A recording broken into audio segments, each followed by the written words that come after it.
Guys. Hello guys, how are you doing? How are we doing? Bitcoin is crashing a bit, getting back up again. We are seeing a lot of volatility, lots of volatility in this market. How are we holding up, guys? How are we doing during this market? Because surprisingly, I would have expected like if we're gonna see like a Bitcoin breakdown, it's gonna get bad because altcoins didn't perform that well during this dump over here. I kind of remember, right? Altcoins didn't perform that well during that time. But right now, we are getting like the breakdown. And what's happening? Well, altcoins are holding up well.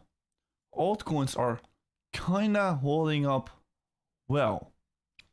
Having a look into ETH BTC, well, right now on this hourly candle, seeing a bit of a dump, but who cares? Because look, what we're seeing now is a massive shift. And by the way, Crypto Rover, welcome to the stream, my man. Are we printing a bit? Thank you so much for the 60 euros.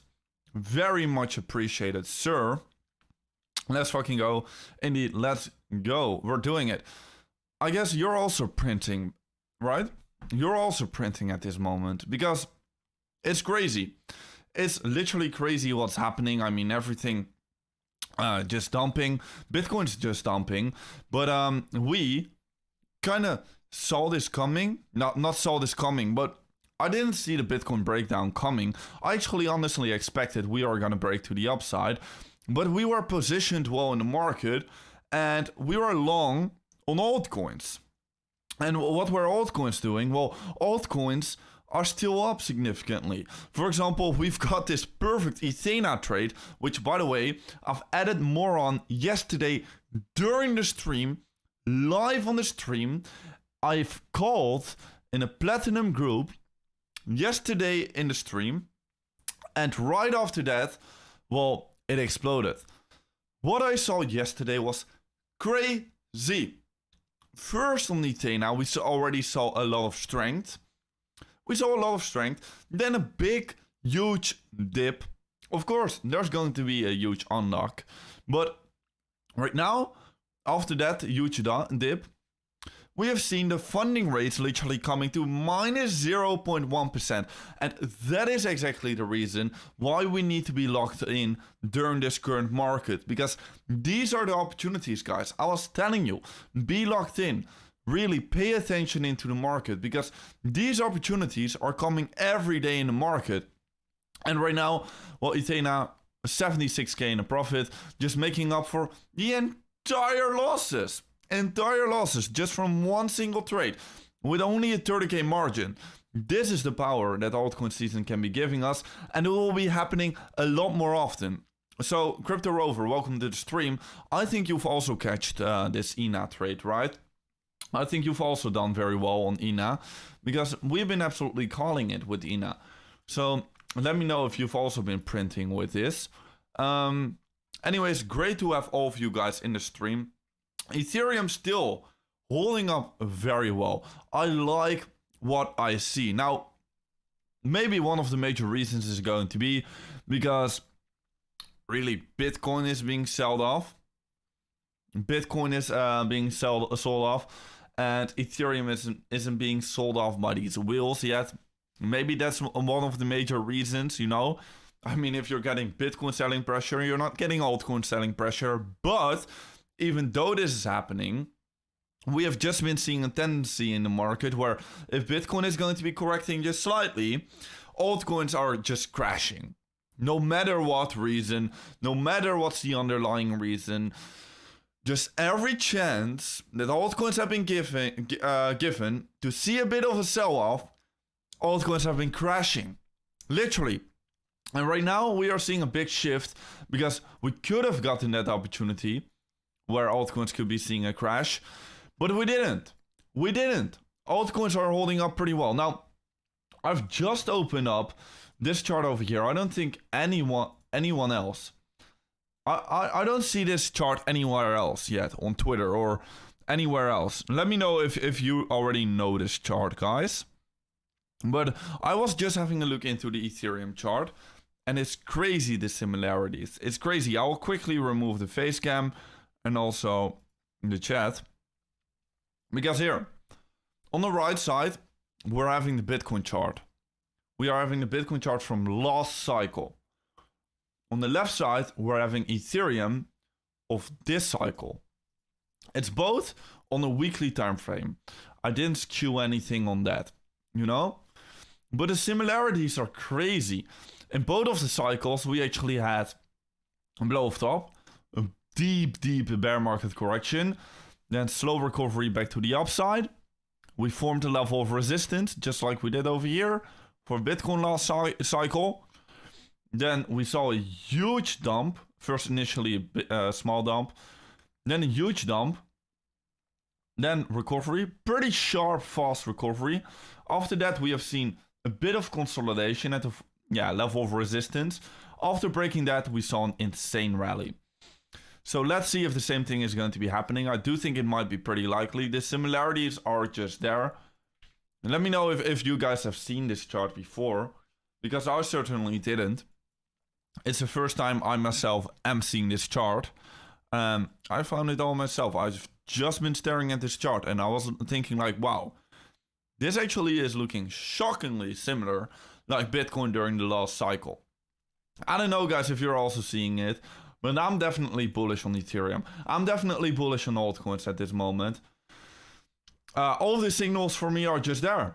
And if I'm having a look into the sentiment, yesterday I've been watching another stream. I don't know from what guy it was anymore. But anyways, this guy has been saying that the sentiment has been all the time, whenever the Bitcoin dominance is just seeing a slight bounce, like we have been seeing over here, that everybody is running back into Bitcoin again, selling off their alts. And I was like, yeah, maybe a sense of truth in this. But is it really going to be the retail sparking the altcoin season? Does it really matter if retail is going to be running off their altcoins? I don't think so. I think right now a whole different game is being played with institutions buying Ethereum. That's going to be initiating, and that's going to be the catalyst for a Bitcoin dump over here. That's going to be the catalyst of a money rotation going to be starting. And that's just going to be initiating everything. I don't think the market really cares that much about a few retail people panicking over here and are going to be selling off their altcoins straight and running back into Bitcoin, just like, for example, people did over here. I think the underlying fundamental reasons of why we're seeing a Bitcoin dominance dump over here right now is much more important. And I like what I see in shorter time frames, with Bitcoin seeing a dump. And right now a bit of a recovery again, funnily enough. And Ethereum still holding up very strong. Let me know, guys, what you think about this. I'll create a quick poll in the chat. Start a poll. Do you think ETHBTC has initiated the altcoin season? Yes, or yes, buy altcoins, or yes, buy Bitcoin. No, buy Bitcoin. Let me know, guys. Let me know. What do you guys think? Yeah. I don't know. It's basically, do you think ETHBTC has initiated the altcoin season? Or you can also say, has the altcoin season been started? This is also a valid question, but I just think ETHBTC is the catalyst right now. It's a bit of a maybe overcomplicated question, but I mean, the final bottom line is, has altcoin season started? Top for Bitcoin is 170k. Well, I actually think I had a look into Bitcoin this morning, and I think what we're seeing with Bitcoin right now is very interesting. Bitcoin is seeing a bit of weakness. This morning I've been having a look into this chart, and this chart is exactly indicating to us that yes, while we have probably not topped out yet, we definitely do want to start to get a bit more cautious. Profit taking by whales is definitely starting, I would say, okay? It is definitely starting. There's no denying in that. I'll need to run the exact numbers myself a bit later, but there are definitely charts out there indicating that whales are taking some profits. Nothing to be worried about, in my opinion, in a shorter time frame. However, in a longer time frame, we could be headed for at least a 3 to 6 months of consolidation again, just like we have been seeing in the past times. Now, the good news is that after this initial first spike, this was never it, where we have topped 100%, and from that moment onwards, it was down. No, we still went higher. That is what I explained in today's market update video. But because of that, I think it just makes a lot of sense for something to now play out, where in a shorter time frame, we're just going to be headed a bit higher, maybe after that see a bit of a downside squeeze, then fake everybody out by still retesting these previous all-time highs. I mean, I think it would make a lot of sense, and see the last squeeze up in this parabolic wave that we're still initiating. So in that case, we should skew it a little bit more like this. In this case, we still have some more downside room left, right? So in this case, we could still see a move to the downside, still be perfectly fine in the coming few months. Now, I don't know about this exactly, guys, because I cannot predict that far ahead in the future. But I just think it makes a lot of sense that in a shorter time frame, we're still going to be headed a bit more to the upside.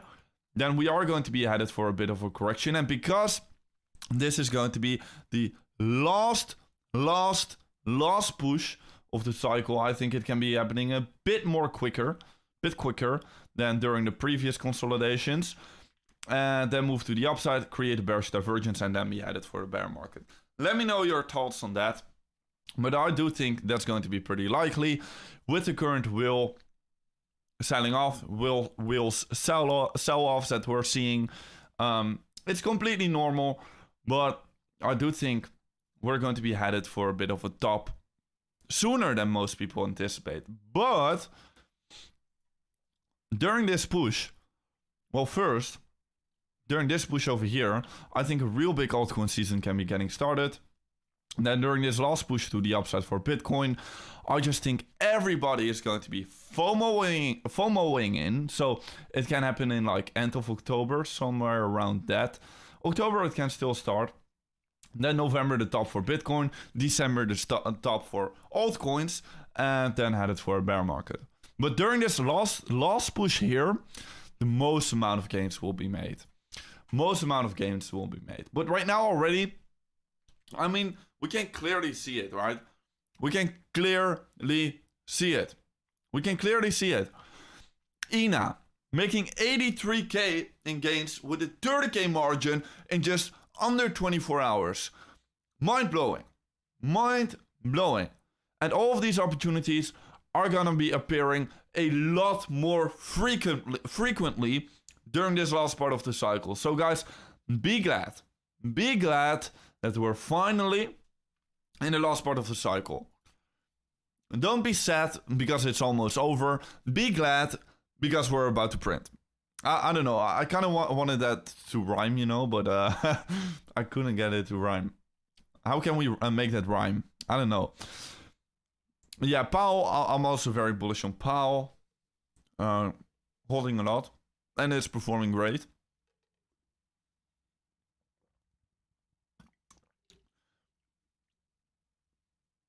Lock your gains in on INA. Yeah, at the one side, I do think it's smart to lock in the gains.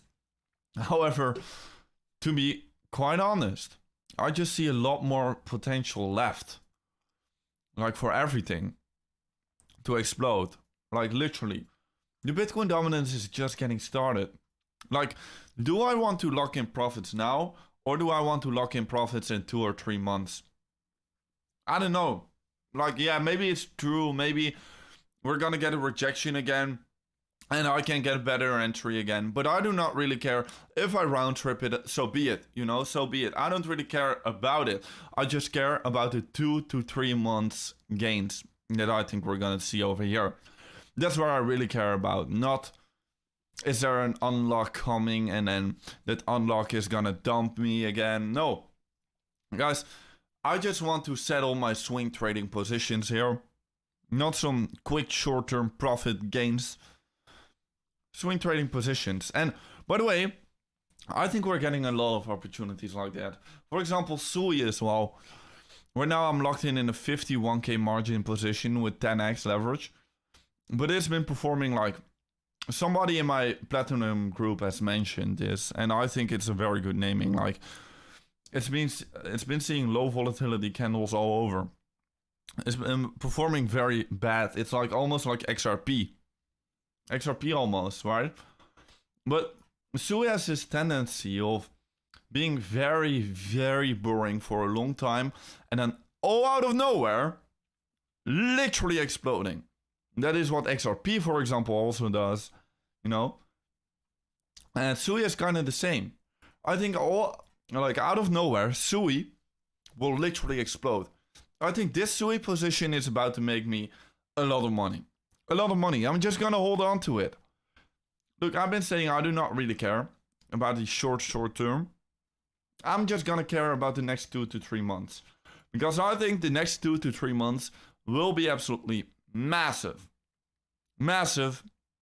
Massive.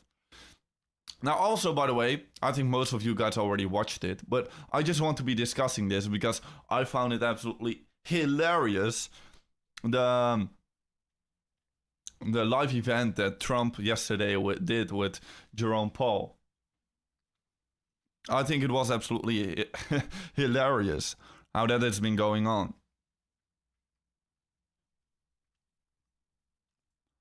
I mean, I won't bother showing it again, because probably you've already seen it 100 times, you know?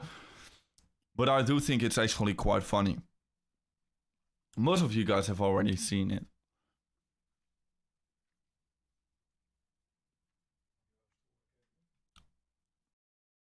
Wait 1 second, guys.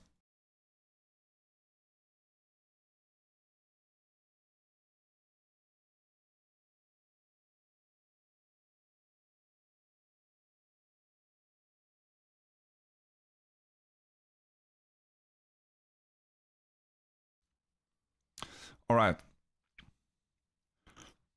That pump and dump was crazy. Yeah, with H-bar, I didn't expect it. I did see it. I mentioned it in my platinum group, but I didn't expect it to dump that quickly, if I'm being honest. Like, H-bar just got a Robinhood listing. I do think this will push a lot of upside potential for H-bar.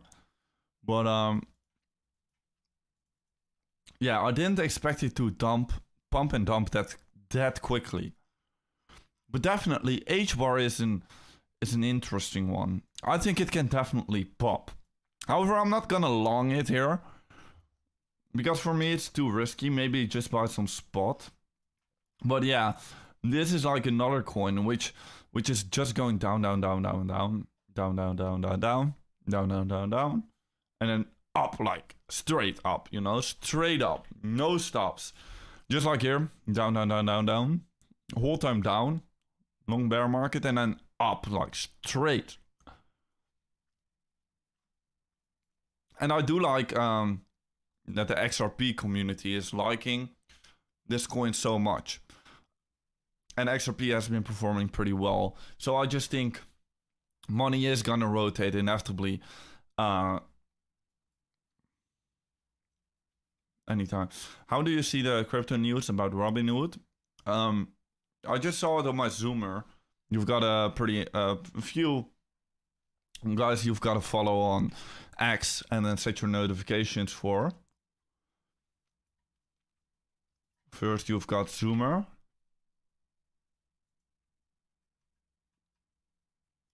Omni Network. Please do not spam, man. Now I'm definitely not gonna look at Omni. So yeah, Zoomer. follow and put on the bell. And also, I would say like DB tier 10k.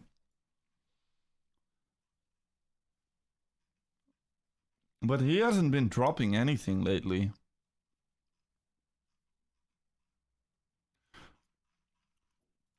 I've also got Insider Paper. He has also been quite good, but he's been like more kind of general stuff. General breaking news, but also pretty interesting. So yeah, these are the guys for news that I follow. And then a couple of others, but like these are the most important ones.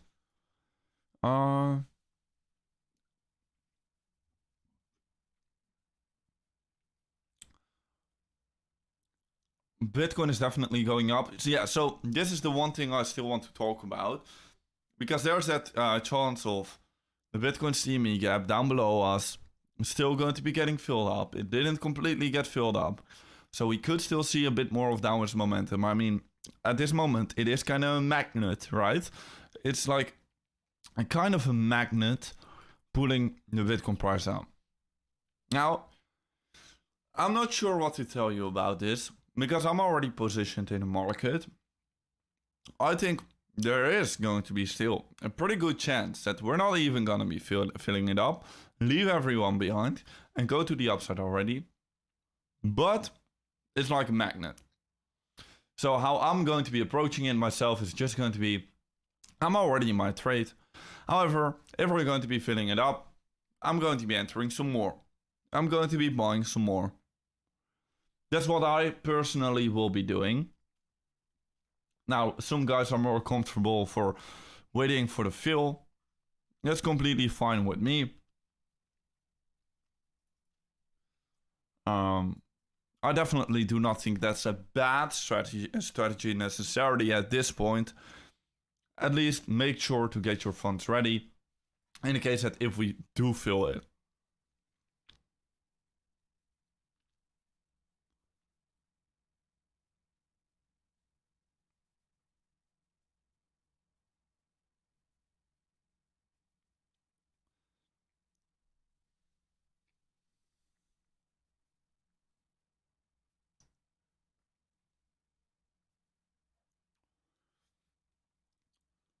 What top did you draw?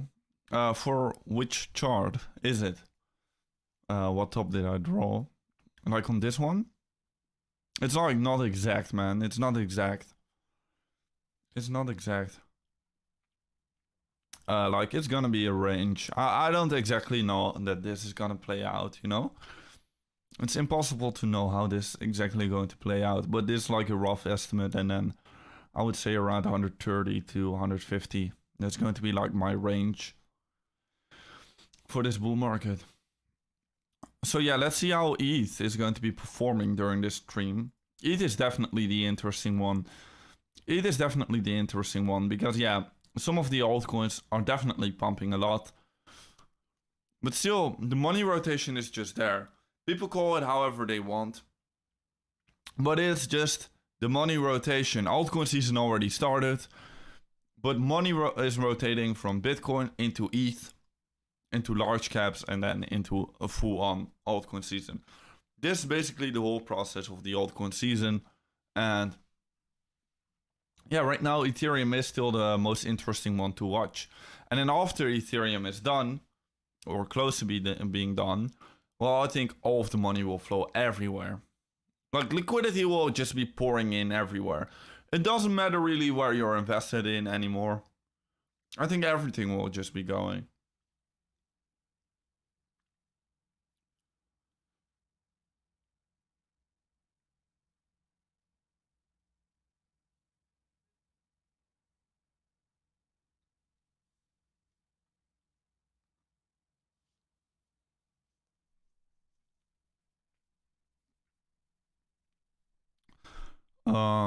Yeah, I can see cryptocurrency and Camel Finance. Yeah, but the thing is, like, everybody, every channel has got its bad takes sometimes about the market, you know?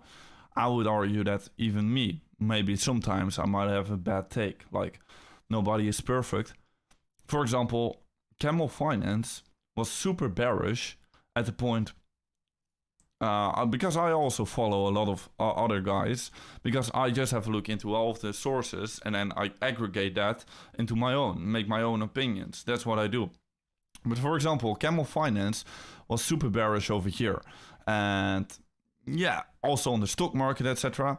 I don't know his vision now anymore. I don't watch him. I haven't watched it. I cannot like put any opinions on that. But that's just my observation about all the other guys, about everyone.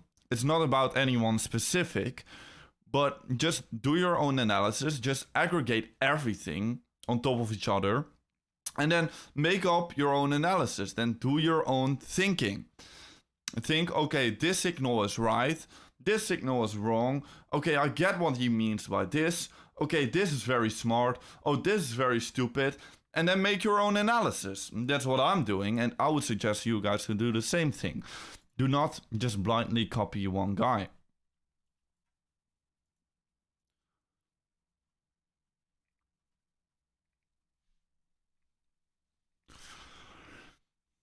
Why don't you want to try yourself in trading? What do you mean?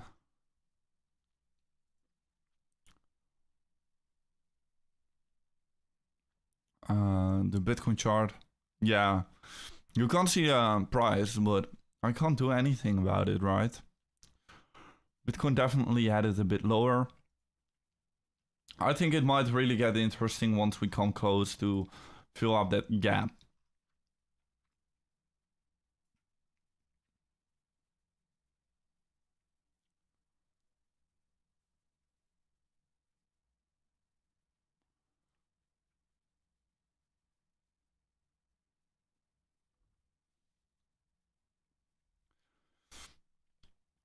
Super big wick. Yeah, it's like sometimes these things just happen with exchange listings, you know. But definitely it's a very good long-term fundamental thing. Can you explain CME gap?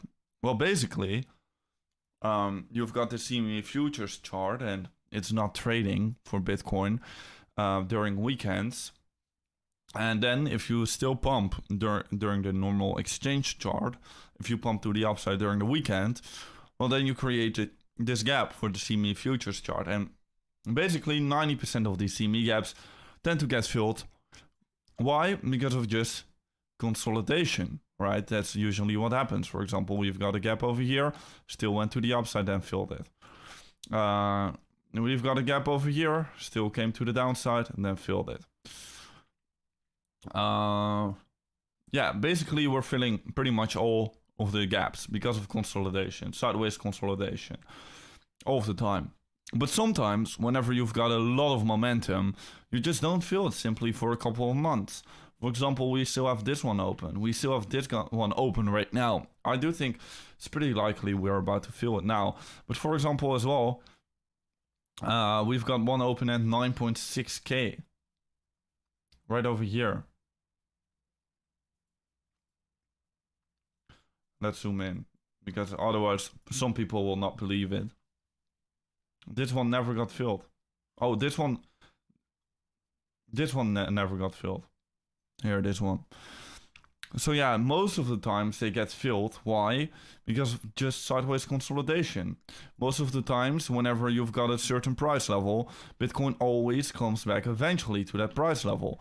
Or like, if you've got a price level here, Bitcoin eventually comes back to that price level. Here, if you've got a gap, eventually you come back to the price level because of sideways consolidation. But sometimes you just leave the price behind and you just go to the upside and you don't care about the CME gap.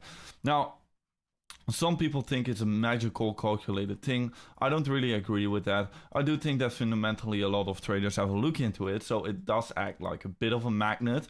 But I just believe that most of these CME gaps tend to get filled because of sideways consolidation, because Bitcoin always comes back to previous price levels. Nothing more, nothing fancy. Now, right now, there's going to be a lot of people having a look into this gap because people just think it's a magical thing, magical indicator.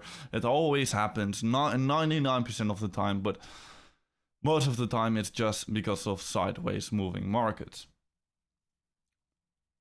But yeah, because everybody is looking at it now, I do think it's pretty likely to be getting filled.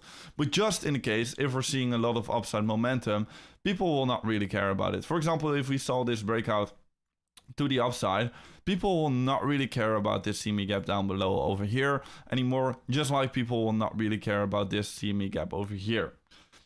I mean, do people in the chat think we're gonna come down to the 92k level to fill up this gap in the coming 1 to 2 weeks? I mean, I think nobody really cares about that anymore, but at this price point, a lot of people did care about it, and that's how a lot of people actually got trapped. So yeah, you've got to stay level-headed. Sometimes these gaps are just there to trap people. We are getting filled as we speak. Not yet, right? Not yet. We have to go to like 14k. So yeah, the lower side of this bear flag. Bull flag. I've drawn this bull flag this morning. Still with a bit more space and room to the downside, right? Because of this CME gap.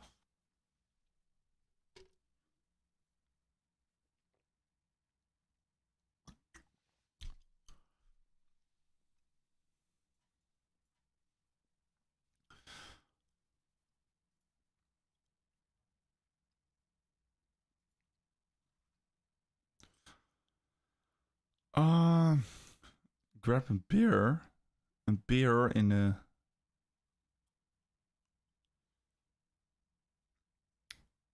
with Mr. Crypto Cruel. Well, at this point of time, I will actually be a bit concerned about safety, in my opinion, for that. Like in Dubai, it's a different story then. I think it's completely different. But in the Netherlands, man, sometimes I'm just thinking it's pretty unsafe here, man.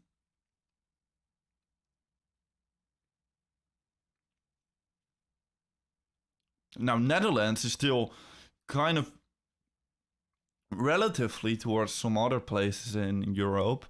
Relatively, it's still pretty safe. By the way, guys, make sure to smash up the like button. But I still think the Netherlands is relatively safer than other parts of the world still.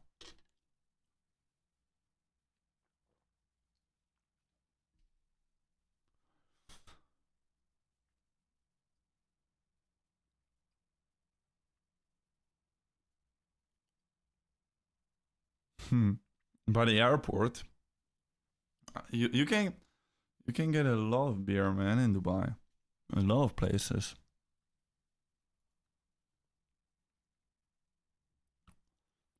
Most of the places, actually. I don't know. I'm not a beer drinker myself. But I've been with some friends sometimes and they just order always a beer. Like, beer drinkers are just beer drinkers, right? I'm a wine drinker, so I always kind of drink wine. I don't really drink that much beer, but yeah, whenever I'm with some friends and they order beer, like, it's always available everywhere.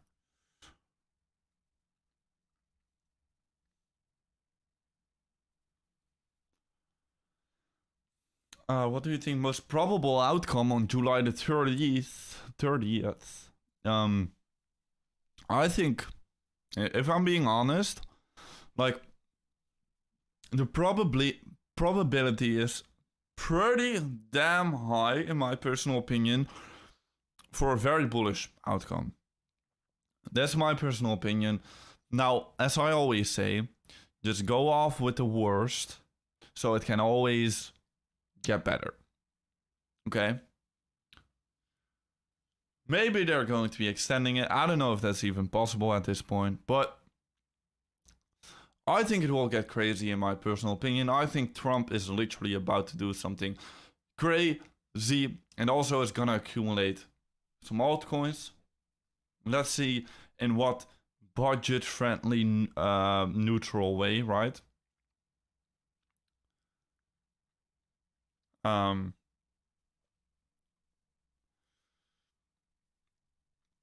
Yeah, let's see. A lot of things can be happening.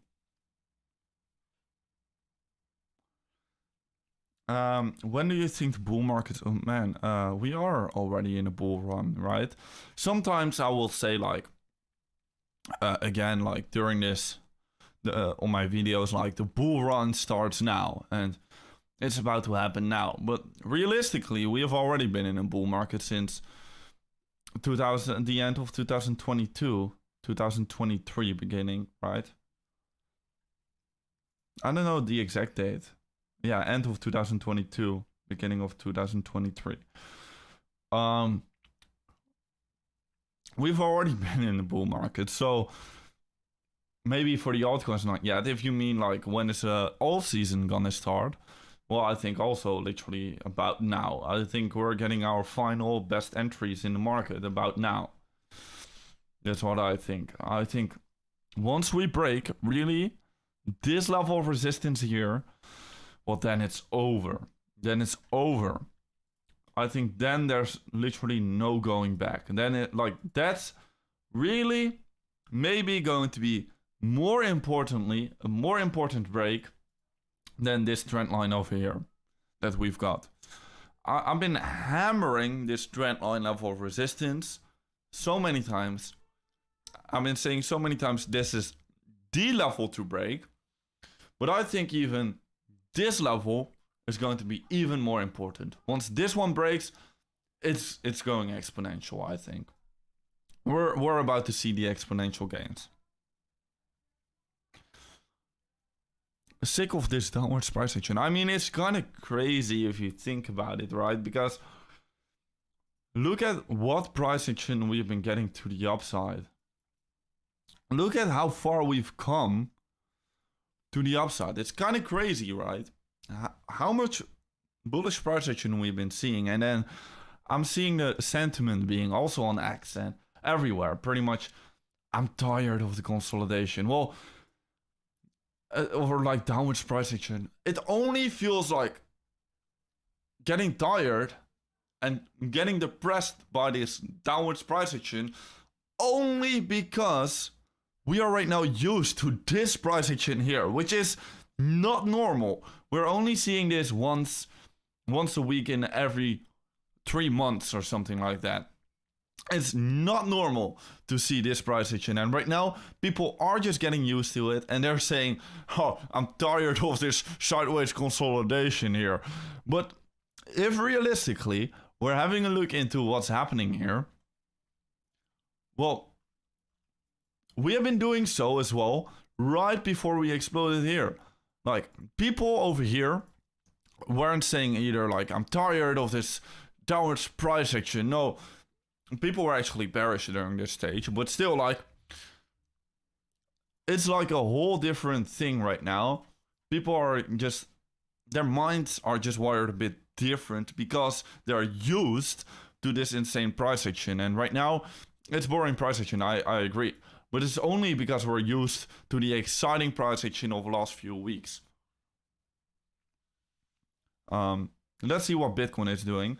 I do want to see still ETH BTC holding up. It's a requirement, guys. It's a requirement. I want to see ETH BTC holding up well. I want to see ETH USD range bound here. By the way, another interesting thing, I think I've already tweeted this on my X. But another interesting thing is that here on 4 hours, we are again creating another consolidation pattern. Wow! Isn't this amazing? This is incredible. Even, like, I wouldn't mind, guys. I wouldn't mind a bit of a rejection, a bit of consolidation here. And then next week, see a break to the upside. Then a fake break to the upside of the range, then pulling back inside of the range, then squeezing out everybody, still remaining to hold this higher low trend, and then blasting off to the upside. I wouldn't mind. Like, if we're being realistic, I talked about this yesterday, right? I talked about this yesterday very extensively. On the weekly, if we're being realistic, we want a sideways consolidation here. We want a fake out candle here. We want another sideways consolidation. Like maybe a month of trading inside of this range. And then after that, We want a big breakout to the upside, and we want... same with the total 3, right? Same with the total 3. We want consolidation here at this level and then break above. Why don't you trade? My man, I don't know what you're talking about.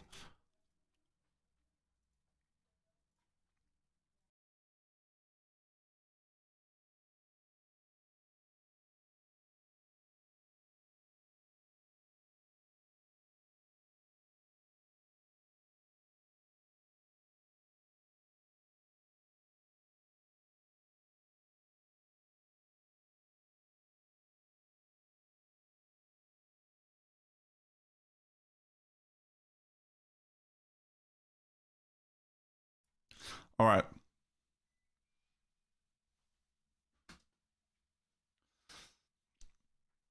There we go. So Bitcoin breaking a bit lower, huh? Let's see what's going to be happening with Bitcoin. Pretty exciting. Guys, how are you doing actually? Are you like... What is the sentiment right now? I want to know it because the sentiment really explains a lot to me always. For example, guys, are you like depressed? Are you really missing out on a lot of money? Have you been really giving back a lot of money during this Bitcoin breakdown? Were you really anticipating like and not prepared for a break to the downside here? What's the sentiment? Are people chilling? Are people actually profiting from shorting the market now? What's really happening? What's the sentiment out there right now? And not just like bearish or bullish, like are you really like depressed or you know, these things? I actually saw a pretty interesting tweet from this guy here. I should actually give him a follow. Here, like, I wouldn't say in the past 24 hours, but definitely in the past week, I would say, like, I literally felt hope, despair, hope again, excitement, thrill, euphoria, fear, complacency, anxiety, anger, and despair. And literally, it's like an entire market cycle in less than a week. It's crazy. It's actually crazy because, yeah, some people think like I'm completely emotionless. I'm not.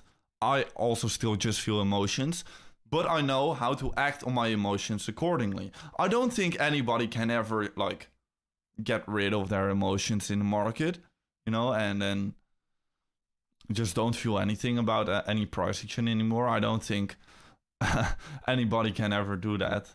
But you can be stoic about it and you can be acting on it accordingly, I think so. But it's pretty crazy because I think most people actually experienced this in the last week or so, right? Feeling almost actually everything that you can feel in a whole market cycle. I don't know. Let me know, guys. Chilling right now. Tired of waiting. Bear started a little bit. Fear. Sad. Lost some when altcoin drops. Interesting. I'm stressed because I don't want to sell everything. Long or Bitcoin. Maybe better not to be greedy. Okay, yeah, sell now. Maybe like I don't think like in an end of I don't know, like if I'm just saying this, like I might sound like it's the end, right? But like just purely going off the emotions from the chat, like if you're thinking about selling because you don't want to be greedy and sell now, well then it's probably not going to be a top. It's going to be the top when you think, oh, if I just hold on a little bit longer, if I just hold on for one more week, and then it might double another time. It might double another time, and I can just pay off the house, etc. If you're gonna think like that, well, then I think you're in the danger zone. Like a market cycle never ends with fear. I do think we're seeing quite some fear now. I actually think like the market sentiment on... we're dumping lower, by the way, guys. I'm seeing it. But on the fear and greed index, we're still on greed. But if I'm being honest, are we seeing that much greed? I don't know. If I'm tracking X and if I'm tracking like retail sentiment, I think it's more kind of neutral, no? I'm not sure about it. Like, what do you feel like? But honestly, definitely, market cycle never ends with fear. That's just one thing. It always ends with euphoria. It always ends like with the feeling like if I just hold on and it's gonna double another time, I'm gonna make X and then I can do this and then I can do that. Like that's what stops the bull market usually. Not the fear like should I sell because otherwise I'm gonna lose all my money. You know.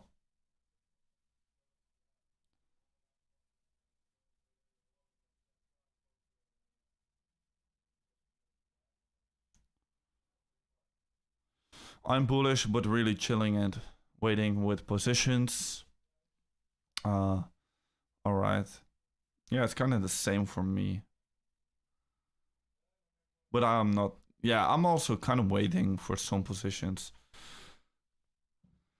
Yeah, like Coinbase app as well. When Binance is in top 3 apps, yeah, that's really when the retail is gonna return, right? We haven't really seen that retail inflow. Like some people are saying, oh, this cycle is not gonna come, but I just don't agree, man. I just don't agree.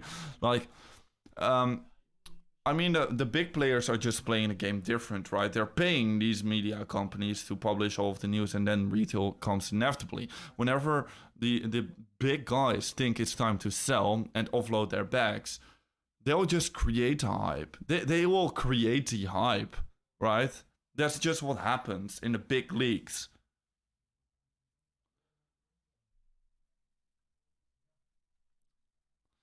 Hello, fam. Welcome to the stream. So, some people saying retail is not going to return, this time is different. I just am tired of hearing this time is different the entire time. Everybody says it all of the time, and it was no time it was different. The only time it was actually different was for Bitcoin reaching a new all-time high before the halving. That one was only really different. Yeah, can we send up the likes to 100 because we're live with 200 people.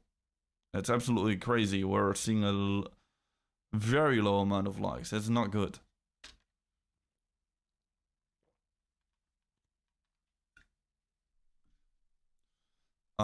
I don't let it beat me up, no. Do you think now is still a good time to enter ENA? Nah, I don't think so. I don't think so. You know, it's always like you've got guys like me being, and you've got a lot more guys. Like I'm still a small player. You know, you've got guys being in millions and millions in profits right now, and they can easily dump on your head. You know, like at least wait for a consolidation at the very least. And what I say always, like if you miss out on an opportunity, there's always going to be another chance. Look at how many like ever since I've been saying this like half a year ago, look at how many other chances we have been getting. Like it's been absolutely mind-blowing. Like almost every week we've been getting another chance. Another chance, another chance, another chance. Do not rush it. Do not rush it. Be patient. Wait for your chance. If you've missed out, it's going to be another one. Another very good opportunity. Maybe even better. Maybe there's going to be a better opportunity. But the only thing you need to be aware of is that you've got to get the funds ready. You've already got your funds ready on the exchanges. For example, I've been saying in the last few weeks, deposit some money, at least some money over on weeks. Just do it. Because then once the opportunity arrives, because it can literally spawn in like seconds, and then you need to act on it quick. So you need to get your funds ready. Make sure to do it over on weeks, by the way, with that link down below, and then you're all golden. And also make sure to already join the Platinum group. It's actually quite crazy to me, because after like a successful trade, all of these people are joining, but whenever like I'm doing pretty well off, but like not insane trades, like almost nobody wants to join, you know? It's crazy. I guarantee you, whenever my trades will be doing well again, which I think will be happening, otherwise I'm not in these trades, well then everybody wants to join again. Literally everybody. So, yeah, that's what I'm saying. Just do it now. Do it now. You're gonna be ahead of 99% of the traders. what's the number one chart we should be looking at right now? I think realistically, I think it's going to be like ETH BTC. I think ETH BTC tells like 1,000 words. We just want this uptrend to hold right now in the shorter time frame. If not ETH BTC, I would actually say Bitcoin dominance. It's Bitcoin dominance also just tells us 1,000 stories what's happening with the altcoins. Probably, if the bear market is really starting to hit, we're not going to see the Bitcoin dominance decreasing anymore, right? So it tells us whether we're still in a bull market. It tells us whether altcoins are doing good against Bitcoin. You know, it tells us 1,000 different stories. So Bitcoin dominance and ETH BTC, I would say. Not even the US dollar pairs. Not even the US dollar pairs. And if we're talking about a Bitcoin chart, in that case, I would say this CME gap still, because it's like a magnet. That's what I've been explaining, right? It's like a magnet. Everybody's just having a look into it now. So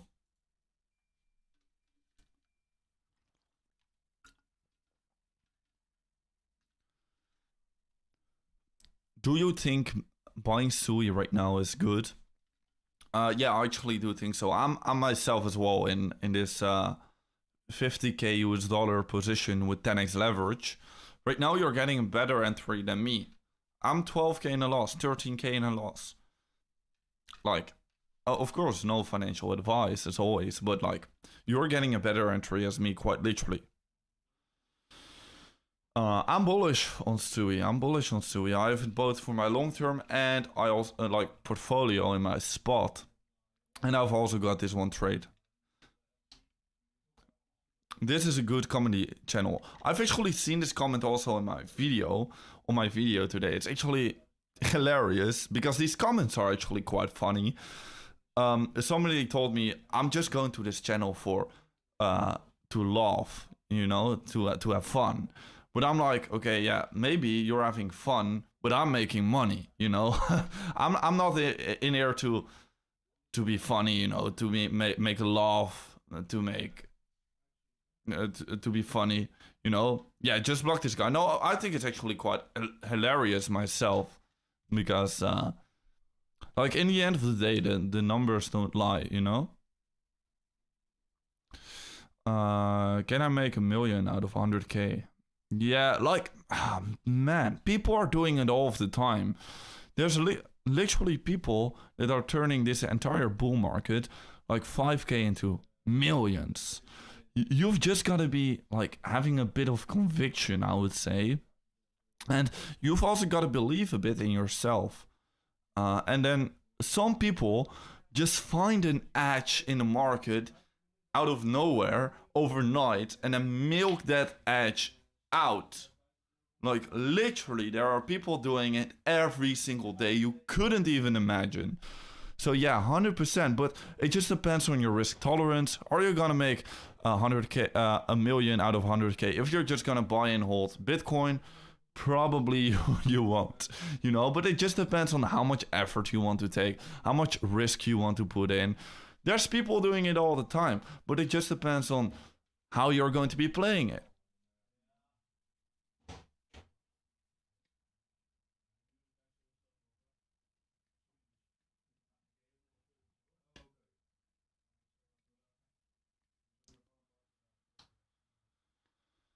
Yeah, it's nice to see how other people trade 100%. However, don't blindly follow my trades. That is one thing I would say.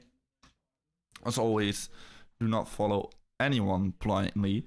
Just use my analysis and make up your own analysis. That's what I tell you all of the time. Just, I'm sharing you what I'm doing. Then you can take that maybe and get some analysis from me and make up your own. Milk that edge out. Or, yeah, I don't know, man. You just do whatever you want.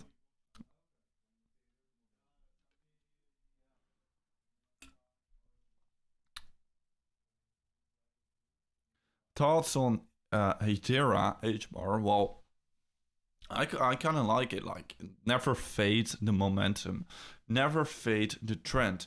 The trend is to the upside. I like that. I don't I don't even honestly know enough about the fundamentals to really give a big opinion on that. But the momentum is up, so how can I be fading that? It's just got listed on Robinhood. If retail is gonna come, you you better believe that it will massively run to the upside.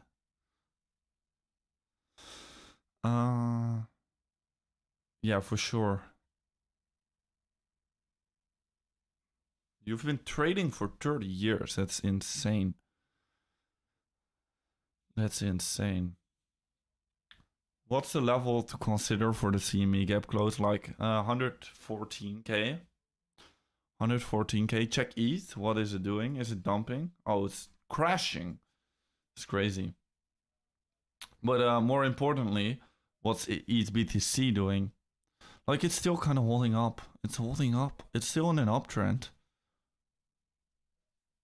It's still in an uptrend.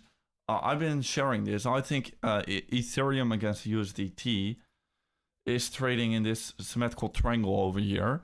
This is going to be giving us a very good opportunity. Very good opportunity.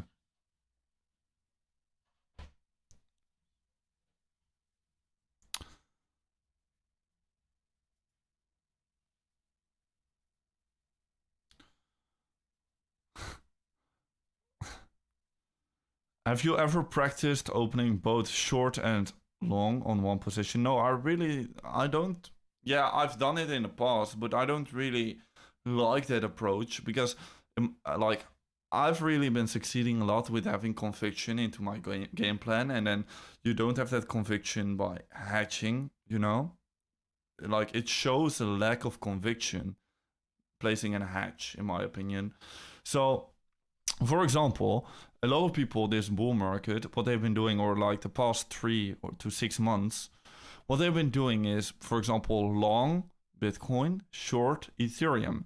Yeah, maybe you'll do well as far as this downtrend goes, but guess what? A lot of people have been getting wrecked over here in both directions, because Bitcoin is not really going up that much anymore, and Ethereum has been seeing a massive short squeeze. So guess what? If you've been hedging yourself like that, you've been getting wrecked in both directions. So I don't really like it that much, like hedging yourself like that.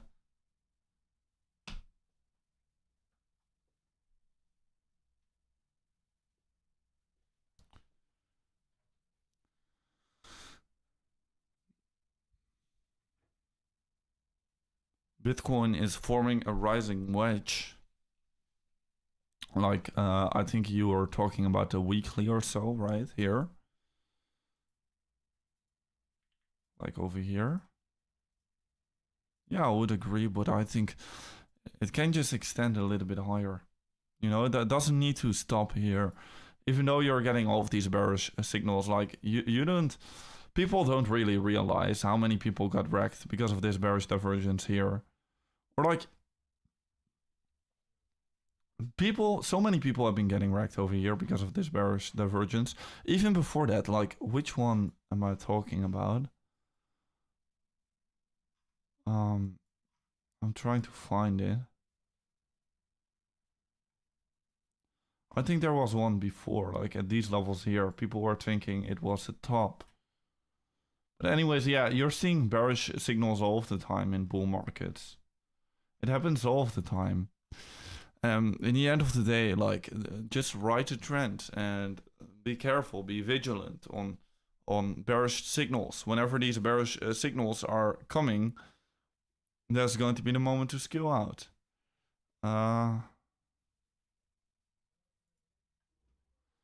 Rising wedge on the 4 hour. You mean falling wedge? No? I see a falling wedge here. What do you mean over here? Like, long no. No, I don't know. I see a falling wedge being created here indeed. But I think it's still too early to tell. But it will definitely be a very interesting one if we create this. So interesting to see. Coming into this previous support. Can we bounce off it or not?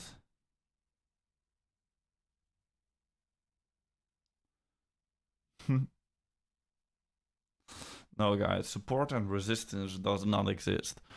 Ethereum is bipolar. What do you mean? Like, yeah, maybe in a short time frame, like 1 minute or something, you're seeing a lot of shakeouts. But that's why I'm not really playing the game, if I'm being honest. Like, on the hourly even still, we're still in a pretty good uptrend, right? It seems pretty clear to me.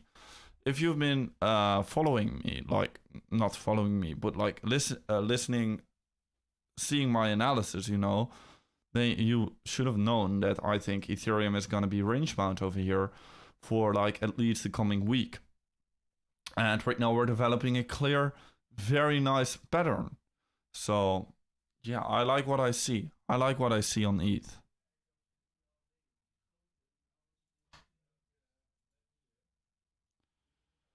So let's have a look at what Bitcoin will be doing over here. Is it going to fill up the gap? By the way, the CME futures chart has like a 15-minute delay or something like that. So be aware of that. Thoughts on the triple bearish divergence? Yeah, first I was like on the daily, that I'm not sure, but in the first part of the cycle, like whenever we started the year, I was saying, okay, we have not topped out yet. The metrics are just not there. So we're gonna create a double bearish divergence. Right now, we're pretty much already kind of almost having that, right? Like we could be extending a bit higher for the RSI maybe, a bit higher for the Bitcoin price than top out. Could be a very possible scenario, guys. I mean, I've been saying this ever since these moments here, ever since this entire wave over here. We're going to be seeing a double bearish divergence. I've been the first guy on social media that's been outlining this scenario. I still do think, looking at it now, it's a pretty good, valid scenario. And if this is a good, valid scenario, guys, you should only be glad by this dip over here, because that would only mean that the RSI can just cool off ever so slightly, and then the Bitcoin price can just go higher ever so slightly. It's only very healthy what we're seeing now in that case. So be glad with this correction. It's only going to be an opportunity. It's only going to be very healthy in the case if that scenario is going to play out. If I'm just having a look into this, it does indeed look pretty likely. I'm being honest.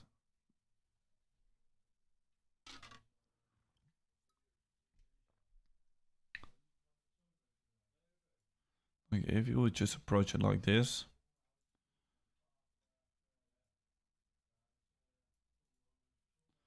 Yeah, we could extend it a bit higher and then altcoins popping.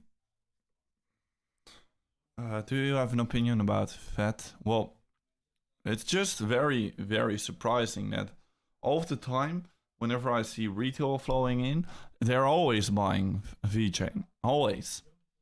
I actually do quite like the fundamentals too. And it's always in the end a part of the cycle where VeChain just blasts off. Just explodes. Always. In the last part of the cycle. So I still do think that first some other altcoins are gonna pop, like Sui maybe.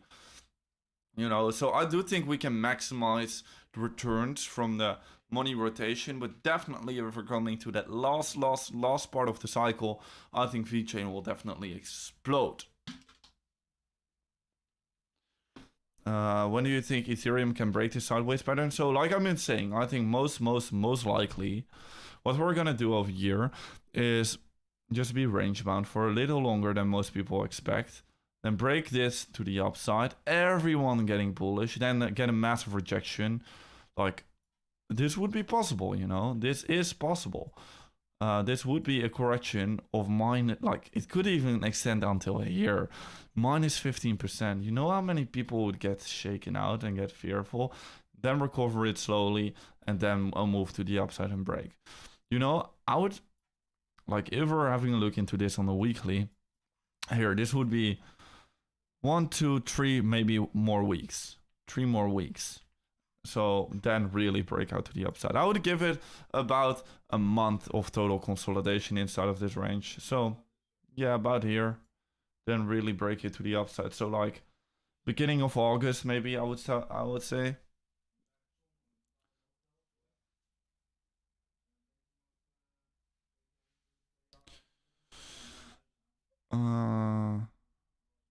Top is in. Why though? Why? Why?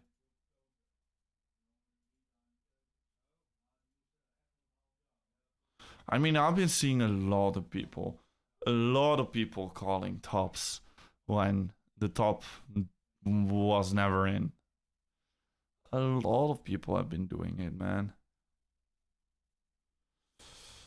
Bullish divergence on the 6 hour? Really? I like 4 hours more, but not really there, right? Like maybe on the hour. Yeah, we're creating a bullish divergence now. However, I don't really like this one. I think, yeah, looking at the minutes, pretty likely we're gonna fill up that gap, then move higher.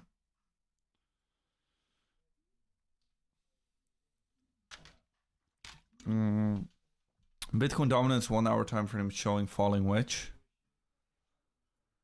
I mean, falling wedge is bullish, guys. It's like bullish, so that would mean we're gonna break back to the upside, you would say. Yeah, I mean, on the Bitcoin dominance, I would not really trade like hourly. Like, yeah, maybe sometimes it works. For example, here it worked, right? But right now, yeah, could be playing out. Let's have a look into it, maybe. Maybe, just maybe. Let's just keep it. See how it goes.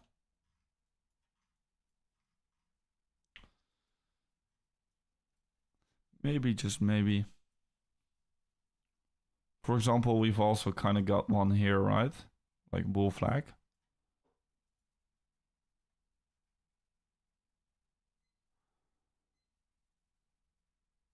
So yeah, let's just see how it goes. But ETH BTC is gonna be more interesting, I think.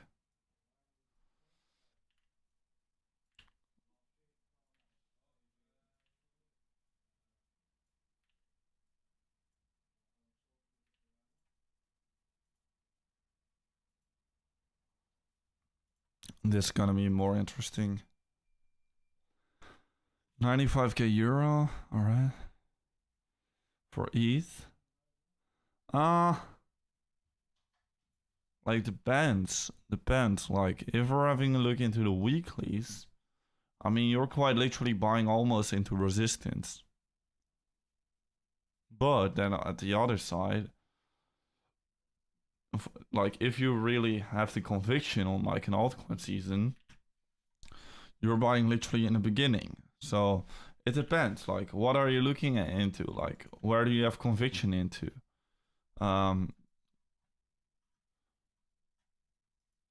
So yeah. But like on the 4 hour is it a good time to buy?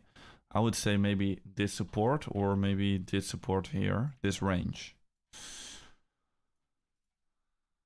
Benjamin Cowan.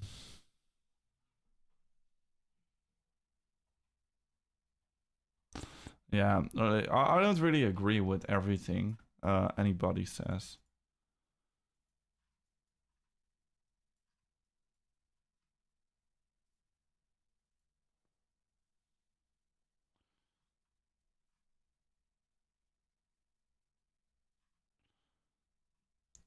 The account is all still good. Good to see. Should we skill up Pepe more? Let's see. In this dip, I would definitely be interested in scaling Bitcoin up more. That's already set a limit order. 104, 100.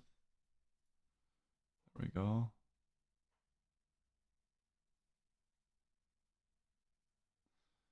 Yeah, let's just put another 50.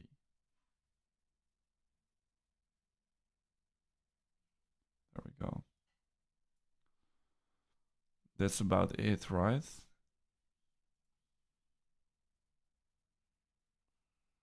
It's a bit higher, actually.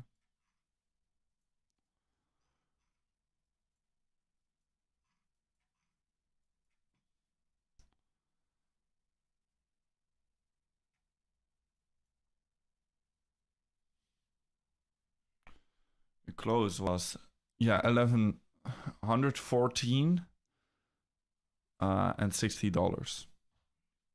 That was on the semi future. So I think for me, 114.1 is okay. For me, you should do your own research, obviously.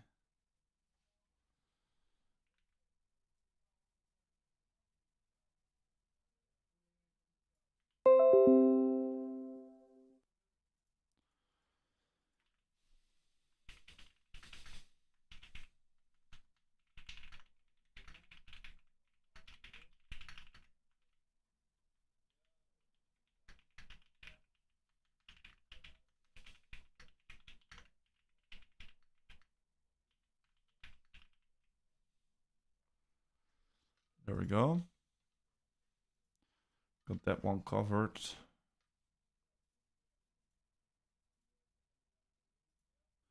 So let's watch it. W Solano, is it performing well?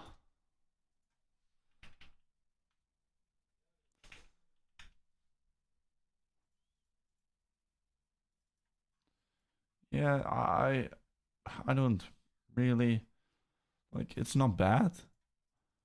It's not bad, I wouldn't say so. A year, if you draw it like this, it's not bad.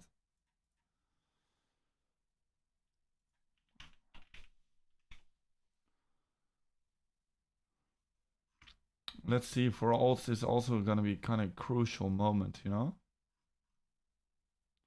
How's ETH doing? Coming back to support? Interesting to see.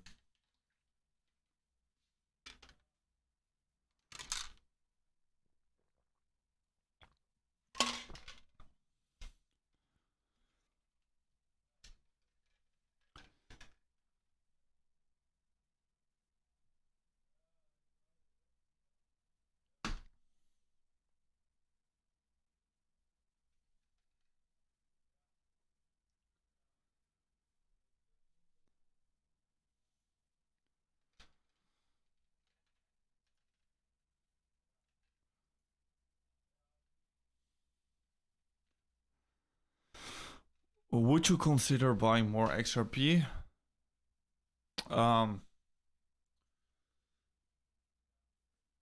Yeah, no, like if you like, yeah, like how, but like, what's the risk to reward? Look at how much it already went to the upside. Like, if you really, really believe in the fundamentals that much, yeah, you look at it, bro. It just depends on like what fundamentals do you believe in, you know? But for me, the risk is too high because look at how far it can come down. And the reward is like how much? Like 2x from here, 3x maybe. So for me, it's not really worth it anymore. However, it can definitely see upside potential because it's a winning horse. It's been doing well. So it can definitely still continue to do well, probably. That's what I'm saying. Never fade the strength.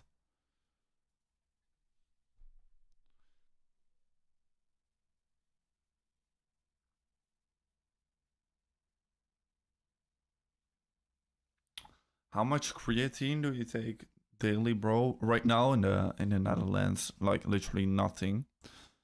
I kind of stopped here. My routine is not as good as in Dubai. In Dubai, I just take like, how much is it? Like 5 grams. I take 1.5 scoop of the usual daily dosage.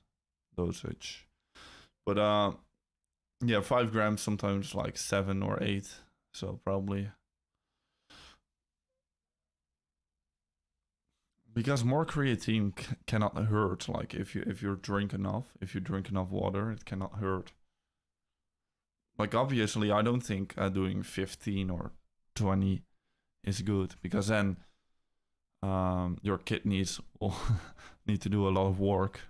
But I think like 10 for me. I'm pretty tall, so 10 can definitely work.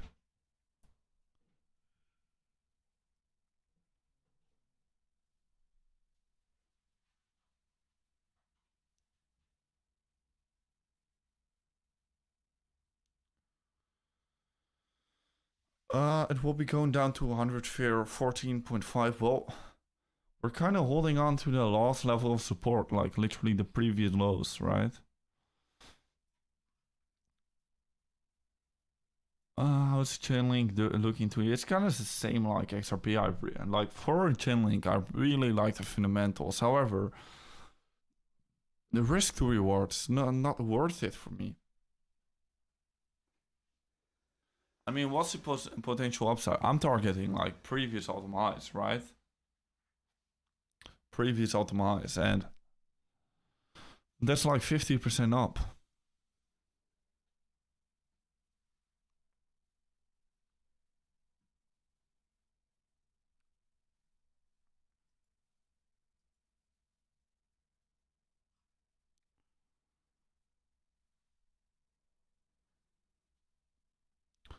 Ina is also holding up pretty well.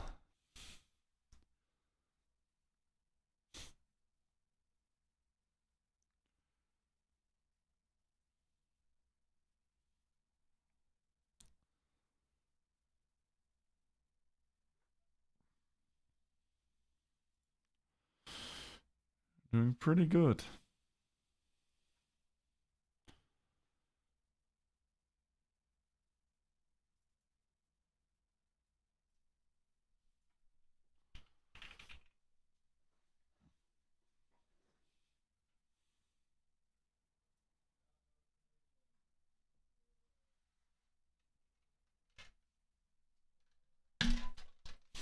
What?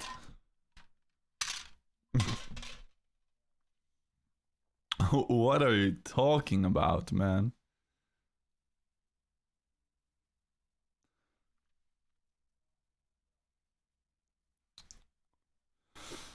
Will Bitcoin go on this dump?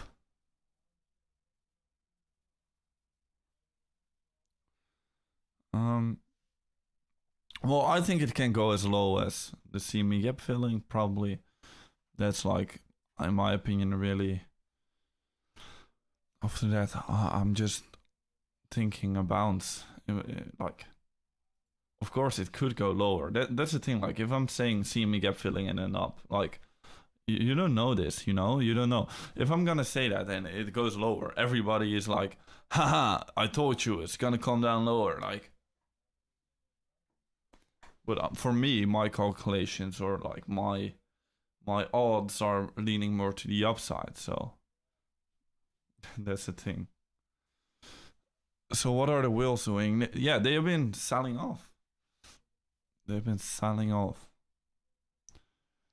But doesn't mean we need to top out immediately now.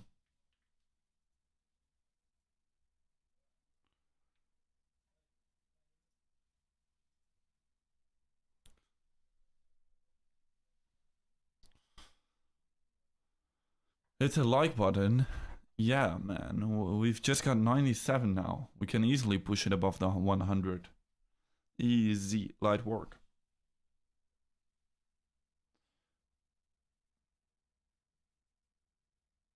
What? DOJ weighs charges against VC firm Dragonfly staff over Tornado Cash connections. What?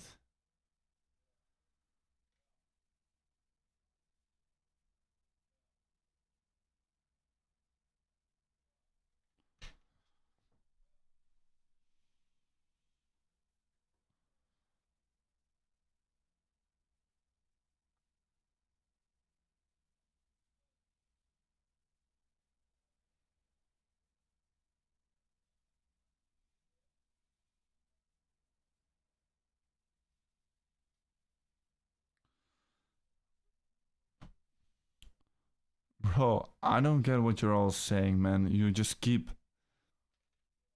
I don't know. I'm just gonna block. Uh,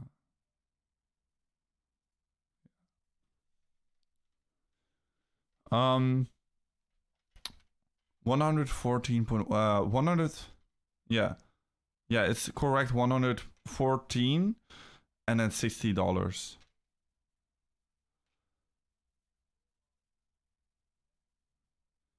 Here, if you go to the CME futures chart, like if you go to this candle here, and then you have a look into the close, it's at the top corner. It's at the top corner after the C, top left. It's like you see these numbers, they are changing all the time, red and green at the top left corner. And after the C stands for close, then you have 114 and then $60 at the close. So yeah, we closed there. So yeah, that's the gap over there.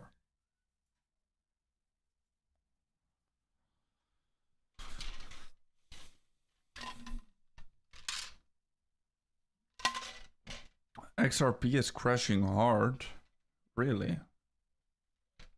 I mean, it doesn't come at the right time when the co-founder is like selling off these huge amounts, and also the market is correcting.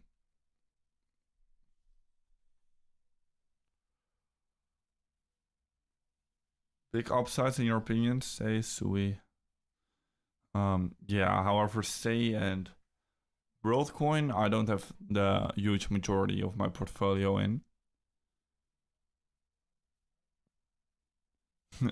Yeah, this is crazy, Marcel. I just spoke about this earlier in the stream, but the only reason why your patience is being tested now is because we've been seeing this bullish price action for the last couple of weeks, literally. And right now the patience is being tested indeed by some sideways consolidation. But if we compare it, like over here, people are saying the same thing over here, right? It's crazy. Or like over here, nobody was saying this. They were just saying, oh, we're about to crash. But like now people are impatient, you know, after this move to the upside.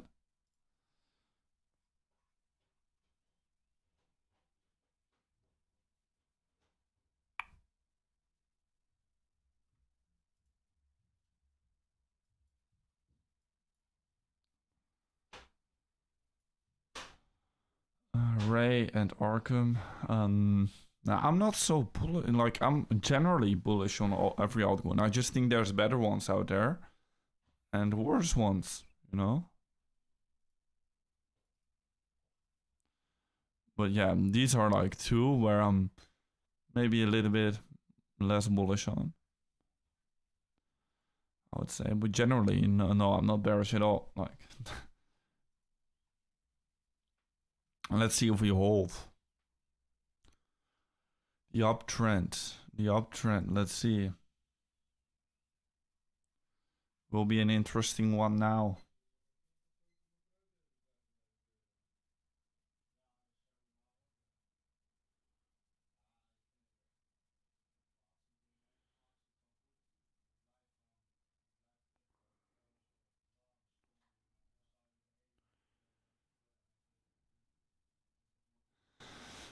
Save for Bitcoin? Well, I'm not sure. Because, yeah, an altcoin season I do think will come, so.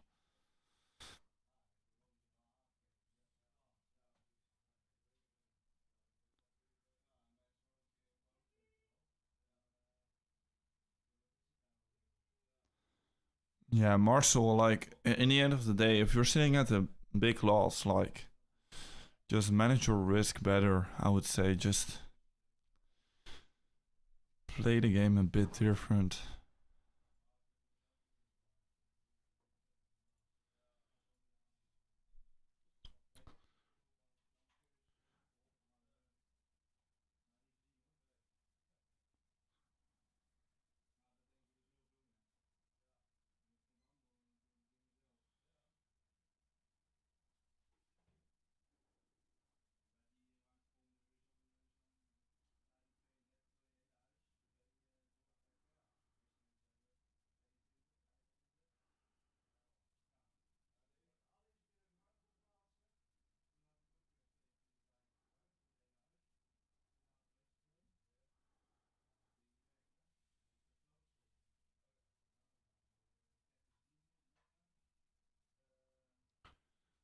Because it's summer, man.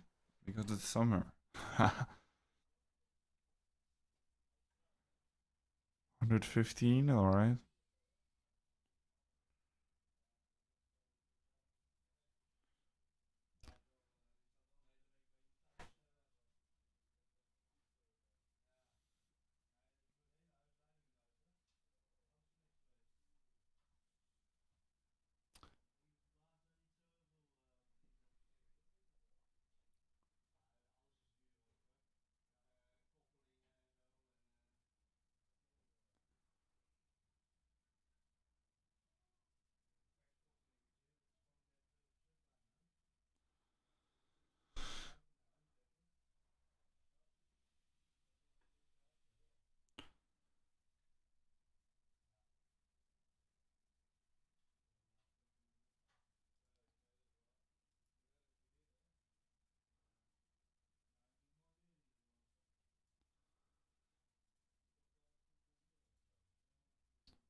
Let's see, run it back up.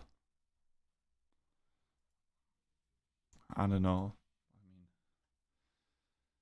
Bitcoin didn't fill up that gap.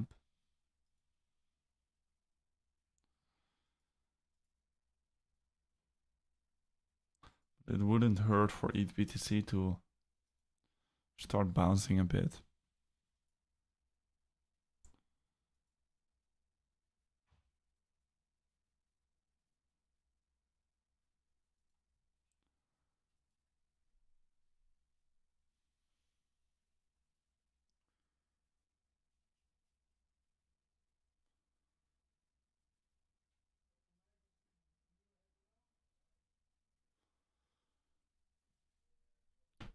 Bitcoin doesn't have to fill the gap, no, for sure. That's the thing, like people seem to forget. People really do forget, like that doesn't need to happen, you know? It's not necessary.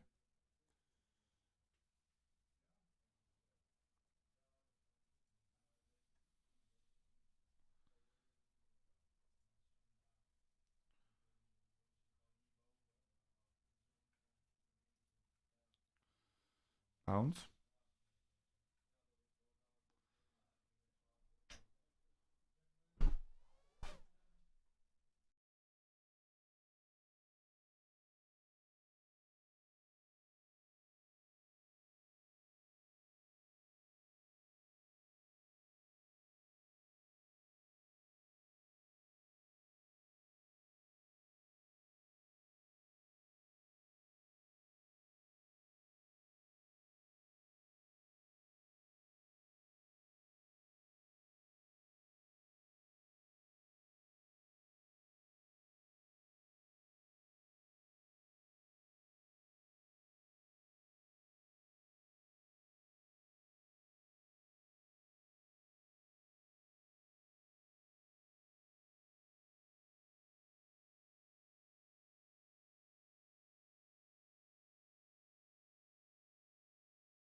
All right, so let's see if we can bounce over here. Bitcoin is looking to put in some strength.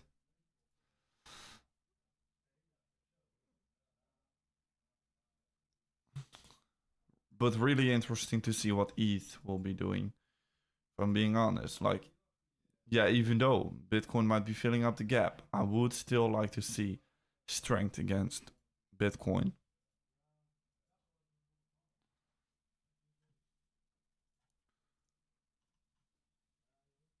But also, like, we shouldn't be that short-minded, I guess. Like, still, even if we come down again, wouldn't be that bad, you know? Wouldn't be that bad. Realistically, looking at the weeklies, not bad. I'm just looking at, for example, this. Like, eventually this will come, I guess. 42 days, 170% up. 42 here, that's exactly 170%.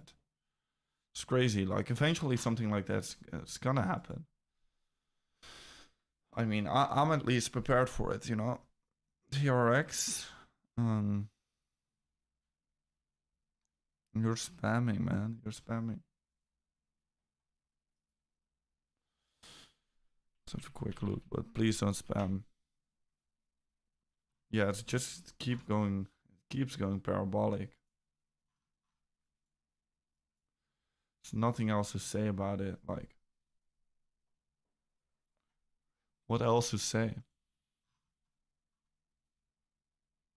This one was crazy. Like, what happened here?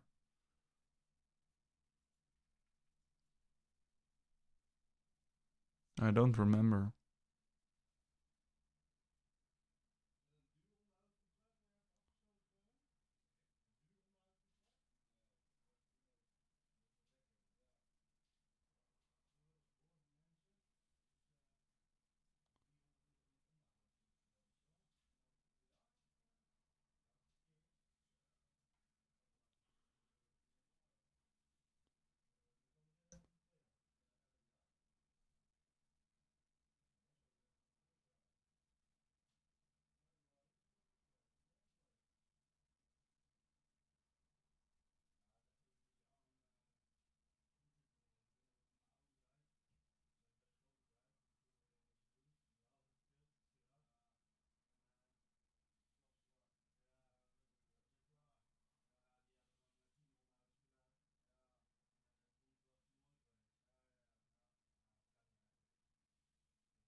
All right.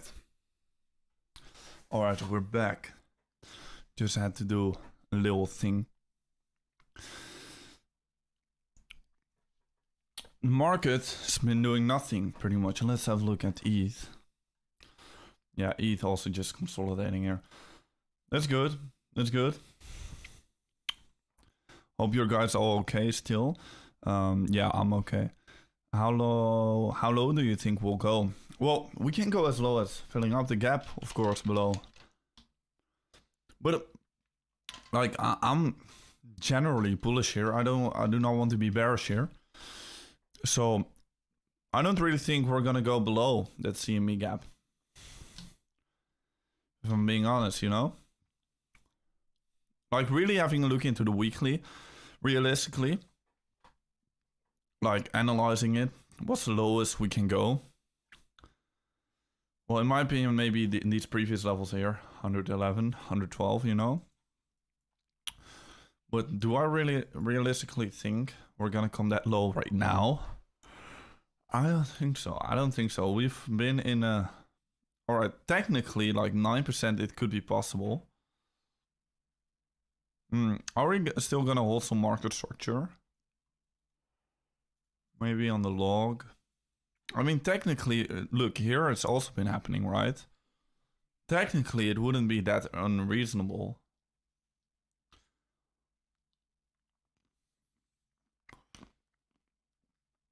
It's just that we're seeing a lot of momentum now.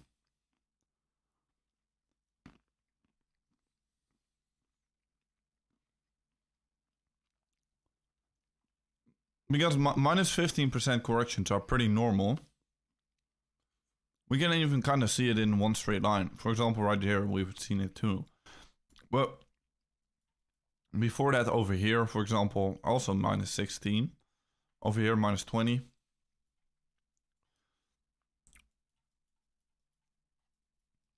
Let's see. Let's see. But I think my base case is going to be that indeed filling off the gap and then we're going to be pretty well off. Not going to be that bearish.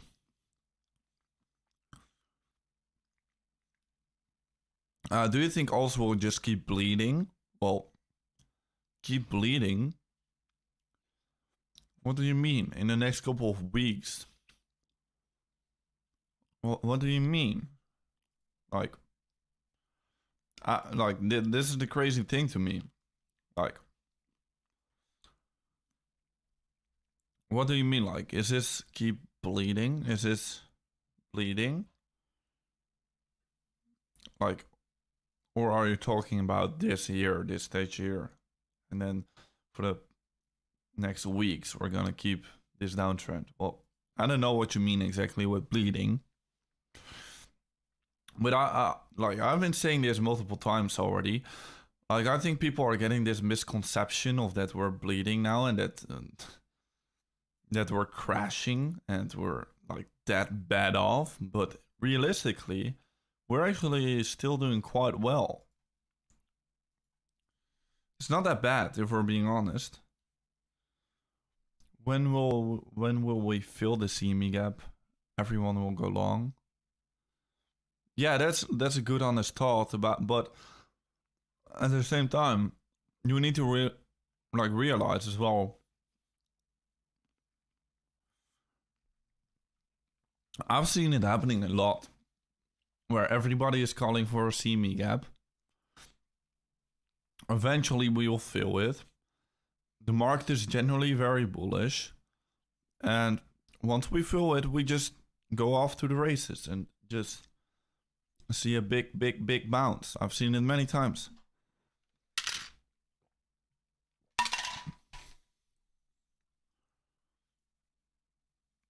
So let's see. Market's pulling back again. Ethereum is pulling back. Is this chart still valid? Huh? ETH BTC is dropping. That significantly. Crazy. But like I've said, like, in the end of the day, this will still be like the uptrend we want to hold.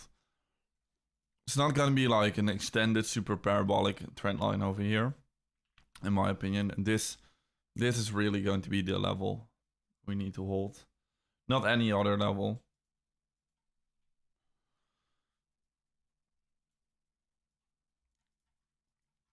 I think it's already amazing what Ethereum has been doing over here after this correction.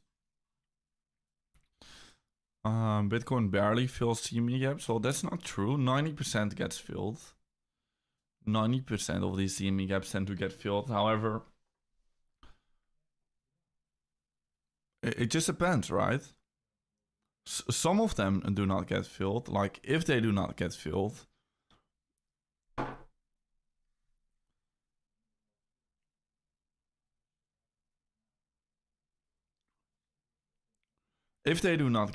like, they will never get filled. For example, the one at 9.6. They don't necessarily have to get filled. That's the thing.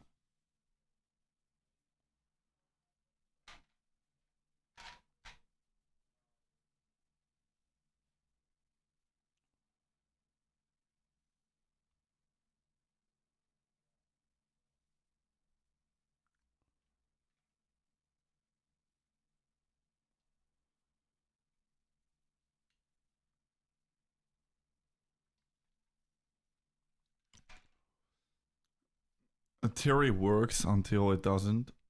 You mean about the CME gaps? Yeah. Like, this is what I've been explaining. Like, it only really works because markets usually just go sideways. Like, usually if we get to a level, we usually always come back. We always come back. We always come back eventually. Right? This is usually how markets work. But to the upside, we don't always come back. I mean, we've got that gap at 9.6, remember here? We didn't come back. We never came back. Now, it's going to be likely that in a bear market, you will come back. You will come back to fill up this gap over here. Eventually, maybe after some huge upside, we will come back. That's the thing. That's how price action works. That's how the CME gap theory is valid. So valid because price action just consolidates. After a big enough of time frame, price will almost always come back.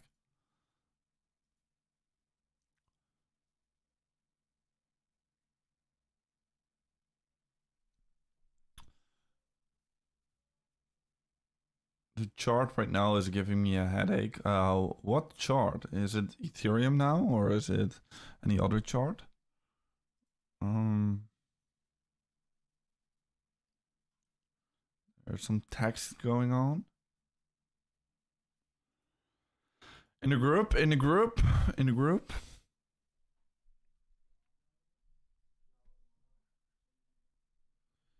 XRP founders dumping their tokens. Yeah, like at the one side, this is a very bearish thing in my opinion. But at the other side, like, can you blame them? Like, for example, the CEO of Amazon, Jeff Bezos, like, he's also selling some stocks. Like, right. He's also, like, because he's selling some of his stocks doesn't mean, like, he thinks it's going to zero. Probably he really thinks eventually it's going to go higher, right? I mean, like, if a founder sells all his stocks, it doesn't mean necessarily he thinks it's going to zero. Same with XRP, right? That's one thing I would say. However, it's not a good look because whenever you've got a founder, of course, you want him to believe that much in it that he's dumping all of his money into it and never sells a single thing of it and just borrows against his assets. And you know, that's the way he purchases some things. But that will be the ideal scenario. But of course, like, a CEO founder, like, of course he's gonna sell off some tokens eventually. That guy is worth billions. Billions and billions and billions. If crypto somehow got banned worldwide out of nowhere and you could still trade stocks, well, if crypto would be banned, in my opinion, for me, that doesn't stop me trading crypto. I mean, I can still do it. There's always gonna be a market for that.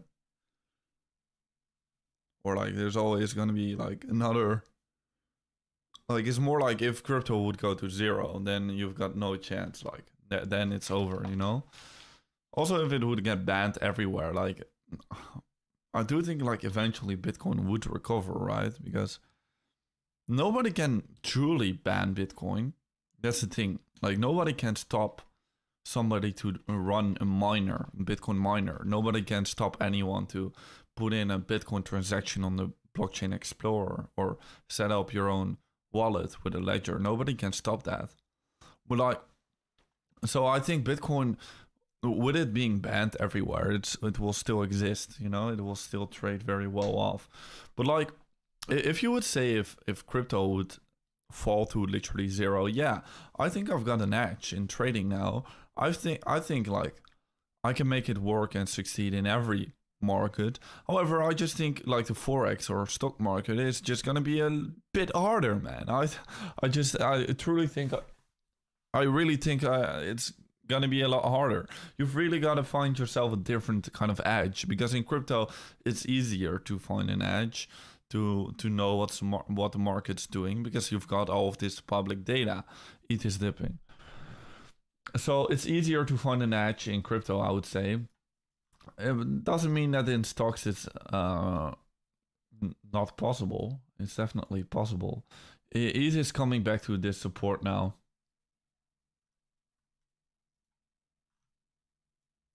I would say. Oh, not quite yet.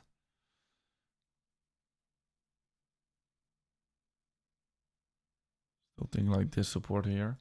This is gonna be the support, and then this one. Yeah, so Axel, you just gotta find your own edge. Like, it can be anywhere. You can even find like an edge in, for example, shoe trading. Like literally, if you're a very good shoe trader, you can buy and sell shoes in huge quantities and make a lot of money from it.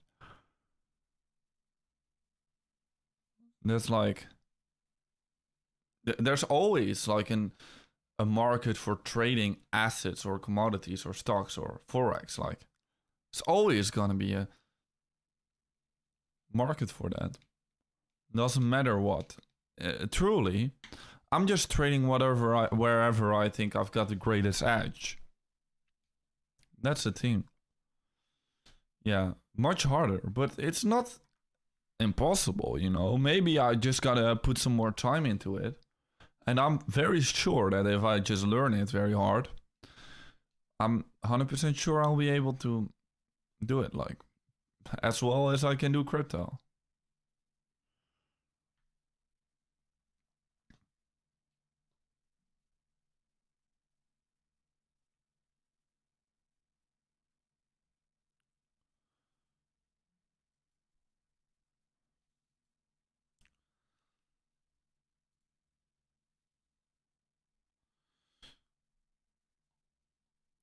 It's actually pretty interesting because my surname, my last name, actually means like, it's got a deep meaning. It can mean like different kind of ways, but like the real translation is kind of like being a trader.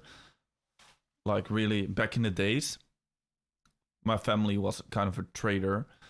Like my parents, etc., not my grandparents were not, but like really 500 years ago, my last name is coming from the word trader, quite literally. And like 500 years ago, the Netherlands was one of the richest countries in the world. It's quite interesting. But right now, parents and grandparents, not rich at all,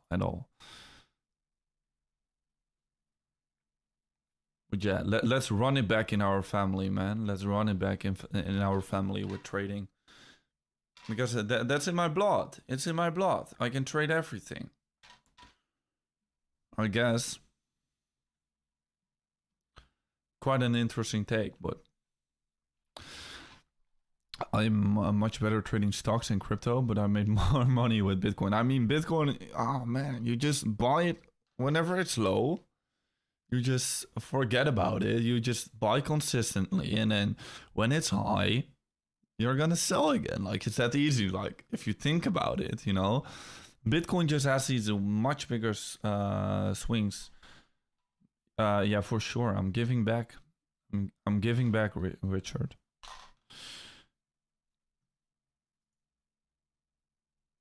%100%. Stocks are easier. They're affected by earnings reports and news heavily, but the thing is, they're not as volatile. Well, yeah, right. Like, but once you got these earnings reports, etc., like, you're already kind of late, right? It's not really an edge, is it? And like in crypto, you've got cycles. You've got very clear cycles. You've got a lot of different things. Do you think spike in open interest while Bitcoin was dumping today earlier is due to many shorts? Yeah, whenever a market is dumping and more whenever a market is going into a direction and open interest is being added, well, more positions are getting opened into that direction. Yes, so more shorts have been getting opened in that case.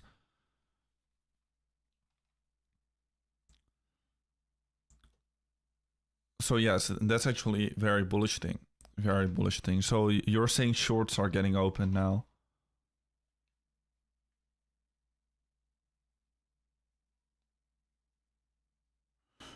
What up, Mr. Crypto? You should have a crypto series one day a week about crypto. What do you mean? Like crypto series? What do you mean by crypto series? Like, I'm just doing live streams here, like, just discussing the market. Like, what do you mean by crypto series? Like, talk about different stuff, or like bring on guests? Or like talk about a certain topic for one entire live stream? I don't know. Are we looking for any longs here? Well, on Bitcoin, yeah, I do. On Bitcoin, yeah, I do. But altcoins, certain positions, for sure, I think great entries. That's my personal opinion. So yes, 100%. I'm looking for long. Like, if you've been missing now for ETH, I'm not sure yet. Like, ETH, like, the thing is, I really like to buy low. Okay, right now, being realistic on ETH, like on a weekly time frame, well, it's quite high. It's quite high. It didn't see like a huge correction, okay? And even zooming in here, like, I wouldn't say right now you're getting an amazing opportunity in the middle of a range, if I'm being honest. So it just depends on what you want to buy, I would say. In Bitcoin, yeah, I'm buying. Ethereum, I'm already locked in my positions. So. Take profit on E now. Well, the thing is, I just want my swing trades. I just want swing trades here. But at the other side as well, it does create and open up more margin for my account, which I might be able to scoop up some more Bitcoin with on this dip. So yeah, at the one side, it's definitely true. But at the other side as well, like, again, I'm just sticking with the winners, man. I'm just sticking with the winners. Deep dives into certain positions you have or had. Yeah, different topics. Yeah, I think it's pretty interesting. What would you like more? Like deep dives into certain topics per live stream and then talk about that the whole live stream long, or just more chill streams, just talking about the markets, what's going on? I feel like these deep dives are more for videos, and right now the live stream, I just want to chill, you know, just look at how everything is going. Want to be aware on anything that could happen in the market. Like, for example, if right now a huge meme coin pops up, like a huge like Trump coin, like meme coin, like I'm prepared, you know, I'm prepared live. I'm behind my desk. I can jump on it instantly. Like these things, you know, but like for a certain topic, I would rather have like videos. For example, my daily update videos, or like sometimes I'm doing another video, second upload for a day. But yeah, I don't know. Maybe we could do a live stream for a certain topic. I might do that more for news events. You know, for example, like July the 30th, potentially, guys. 1 second, let me open up my door here from my room so cold air can flow in from my airco.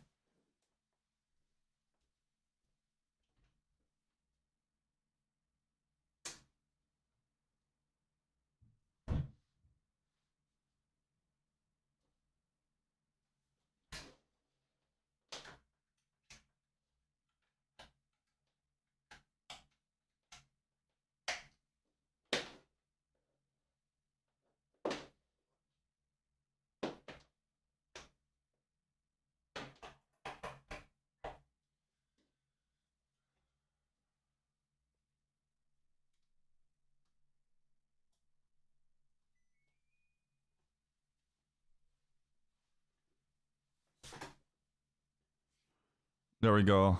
All right. Do you think Bitcoin is going to make a new high or go back to the trading range? Yeah, so I've talked about this in this morning's update video. I definitely do think, first of all, it's always good to watch the morning update videos 100%. But yeah, basically, I think Bitcoin is going to be slowly and steadily and surely rise to the upside to new highs. Because yeah, we could see a big offload of wheels from the market. That doesn't necessarily mean we have topped out just yet. We can still see some slow and steady rises to the upside.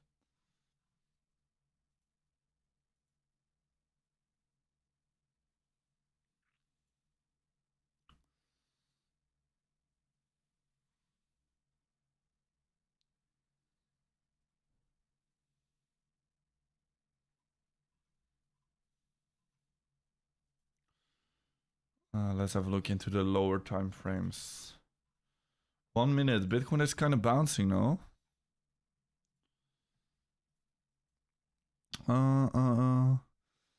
Step 1, buy Bitcoin. Step 2, wait. Step 3, make a lot of money. Yeah, it also goes with cryptos, I think. More volatile and are extremely manipulated. Yeah, I think stocks are more manipulated. Like for Bitcoin and crypto, there's like a general trend, right? Yeah, maybe like shorter time frames, it's very manipulated, but like in the end of the day, like the trend was very obvious and very clear for this entire bull market. If you would have just sticked with only longs, like I told you to do in the beginning of the bull market, like you were pretty good. Like it didn't matter at what point you open up longs. Like if you were sticking to it and buying more, you didn't go wrong. Like in the end of the day, you would have been in a massive profit, right? That's what I'm saying again and again and again. Like in the end of the day, like if you're just buying more, well, you're gonna be in a profit. Like it's still a bull market until invalidated. Like of course, eventually it's gonna stop, but like right now it's still true, still holds value. So Bitcoin bouncing, let's see, from the previous lows. Would be kind of funny and ironic if we would just go to the upside right now, right? To leave everyone behind, all the CME gap fillers. I mean, it's a magnet, right? That's what I've been saying, but still, we don't necessarily have to do it. Chill vibes, yeah, for sure. For sure. Believe Bitcoin dominance now is the only first top of the huge double top, like in 2021. Second top, what do you think? So you would mean Bitcoin dominance is, well, that would mean, I guess, that this cycle we're not gonna see an altcoin season. I get what you mean. It would mean kind of like this, right? What do you mean 2021? Like, oh, like here, this stage here or not? Like this consolidation and then move to the downside. First up, what do you mean like this? Because that would mean if you mean something like this, well then we're not gonna have an altcoin season this cycle. Then it would mean like after the next bear market, then the next cycle we're gonna see an altcoin season. But then this bull market, we didn't have any altcoin season, and that's what I'm saying. Like I always say, like this time is not going to be different. This time is not different, and like I still would like to believe in the 4-year cycle. 4-year cycle is still going to be indicating that we're gonna see this altcoin season. I mean, I'll believe in it until I'm proven otherwise. Okay, so Bitcoin is bouncing. Hi, sir. I'm from India. Welcome to the stream.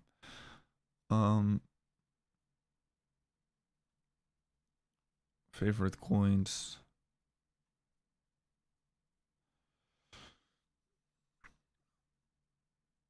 Breaking bear flag? No, I didn't see that yet.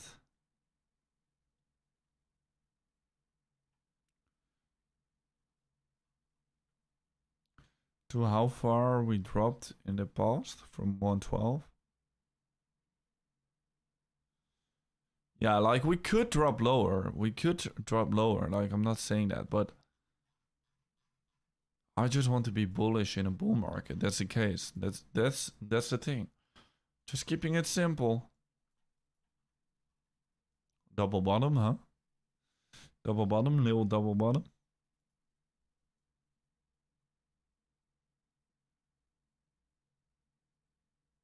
Looking good. Looking good.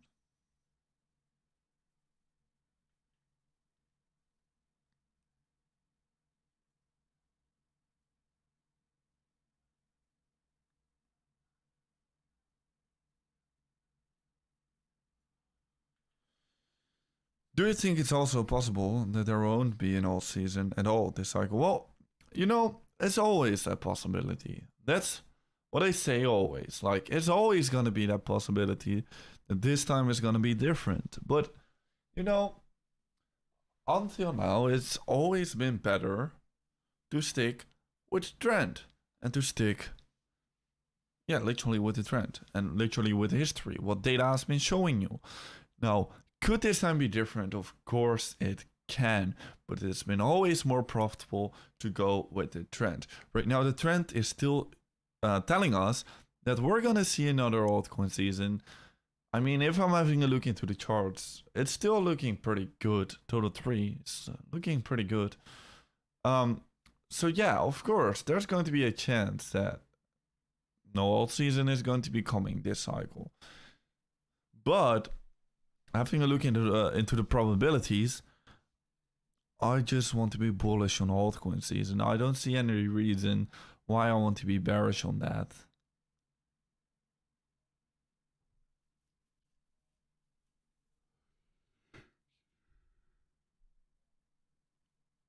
How will we know when bull market is at its end? I've made it this dedicated video. You can, yeah, it's like 1.5 months ago. Here, 1 month ago, my crypto exit strategy. I was talking about exactly what I'll be. Now, I do want to be saying, take it with a grain of salt. Okay. I look so white over here. Well, it's because of my studio light over here, but like, and it was nighttime. But it was looking like I didn't see any sunlight while I was sitting in Dubai here. I'd love to go back. Man, after this summer, I'm gonna go back to Dubai and I'm just gonna lock in again. But yeah, here I talk about my entire exit strategy, what I think will be happening. It's a pretty good video.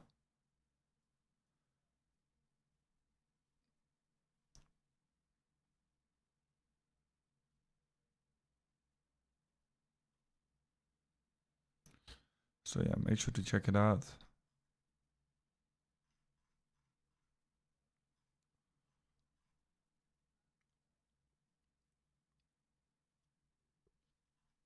I mean, I kind of miss Dubai now, but it's just so hot there. That's the thing. And right now it's much better in the Netherlands. It's good to see family and friends, you know?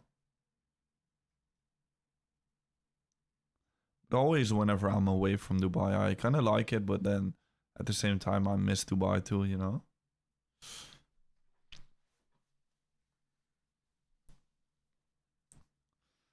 Step 1, buy massive amounts. Bitcoin under the 200 weekly SMA. Step 2, wait. Step 3, cash at your target. Yes, indeed. Cash out at your target. Don't let it be influenced by any other people or any other price targets from any people. The convenience, man, and the routine, and like everything is so accessible. Everything is like literally almost like perfect.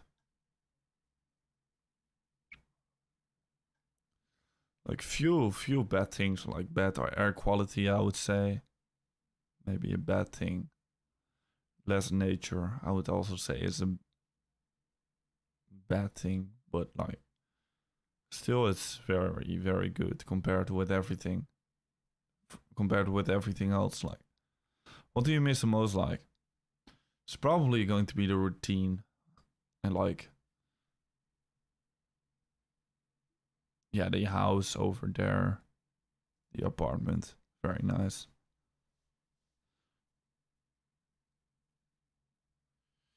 When everyone posted 1000% profits already.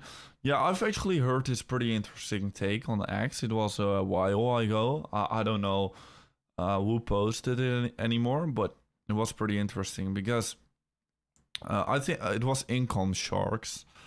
But like right now, you're still seeing all of this good analysis, good charts, good fundamental reasons. You're seeing it all over your feed on YouTube, on X, etc. You're still seeing pretty good content being created. And that's a huge indication that we're going to be headed higher. Now, whenever you're seeing flexes all going viral, trending flexes, you know, oh, I just bought my Lamborghini, I just bought my Ferrari, like everybody posting this and every new guy every day, you know, whenever you've got that, or like guys going crazy in the club, buying expensive things people don't need really. Like whenever you see that, well then you should be careful. But as long as good content is being created and posted, like why? Like I'm not that worried still. That's pretty much how the market works. So yeah, whenever everybody will be posting 1000% profits, and whenever everybody is gonna be posting their P&Ls, like, and that will go viral over on socials, well, that's the time to run. Because right now, I would still say if I'm gonna post any profit from my trades, like nobody really cares that much. It's not gonna go viral. But good content will. People care about good content still. But like whenever somebody just posts like a Lamborghini picture and says, "Oh, I just bought this with my profit," and then it will go super, super, super viral, then you know like it's time to run, you know? So yeah, pretty interesting take. But right now still good quality content being made. I mean, I'm making content every day, so cannot complain.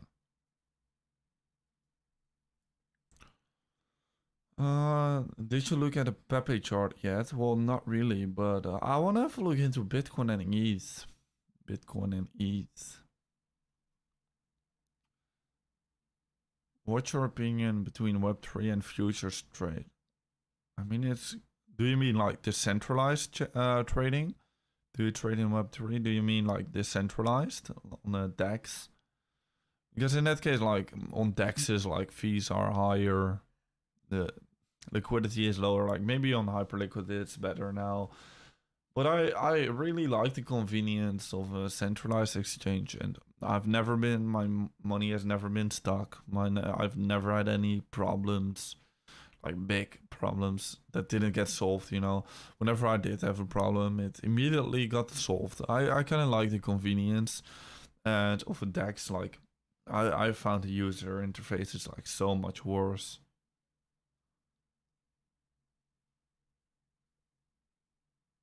You have a portfolio of 5k, good portfolio. Well, I don't know, I cannot give that advice, but at this moment I myself am going a lot more heavy into alts.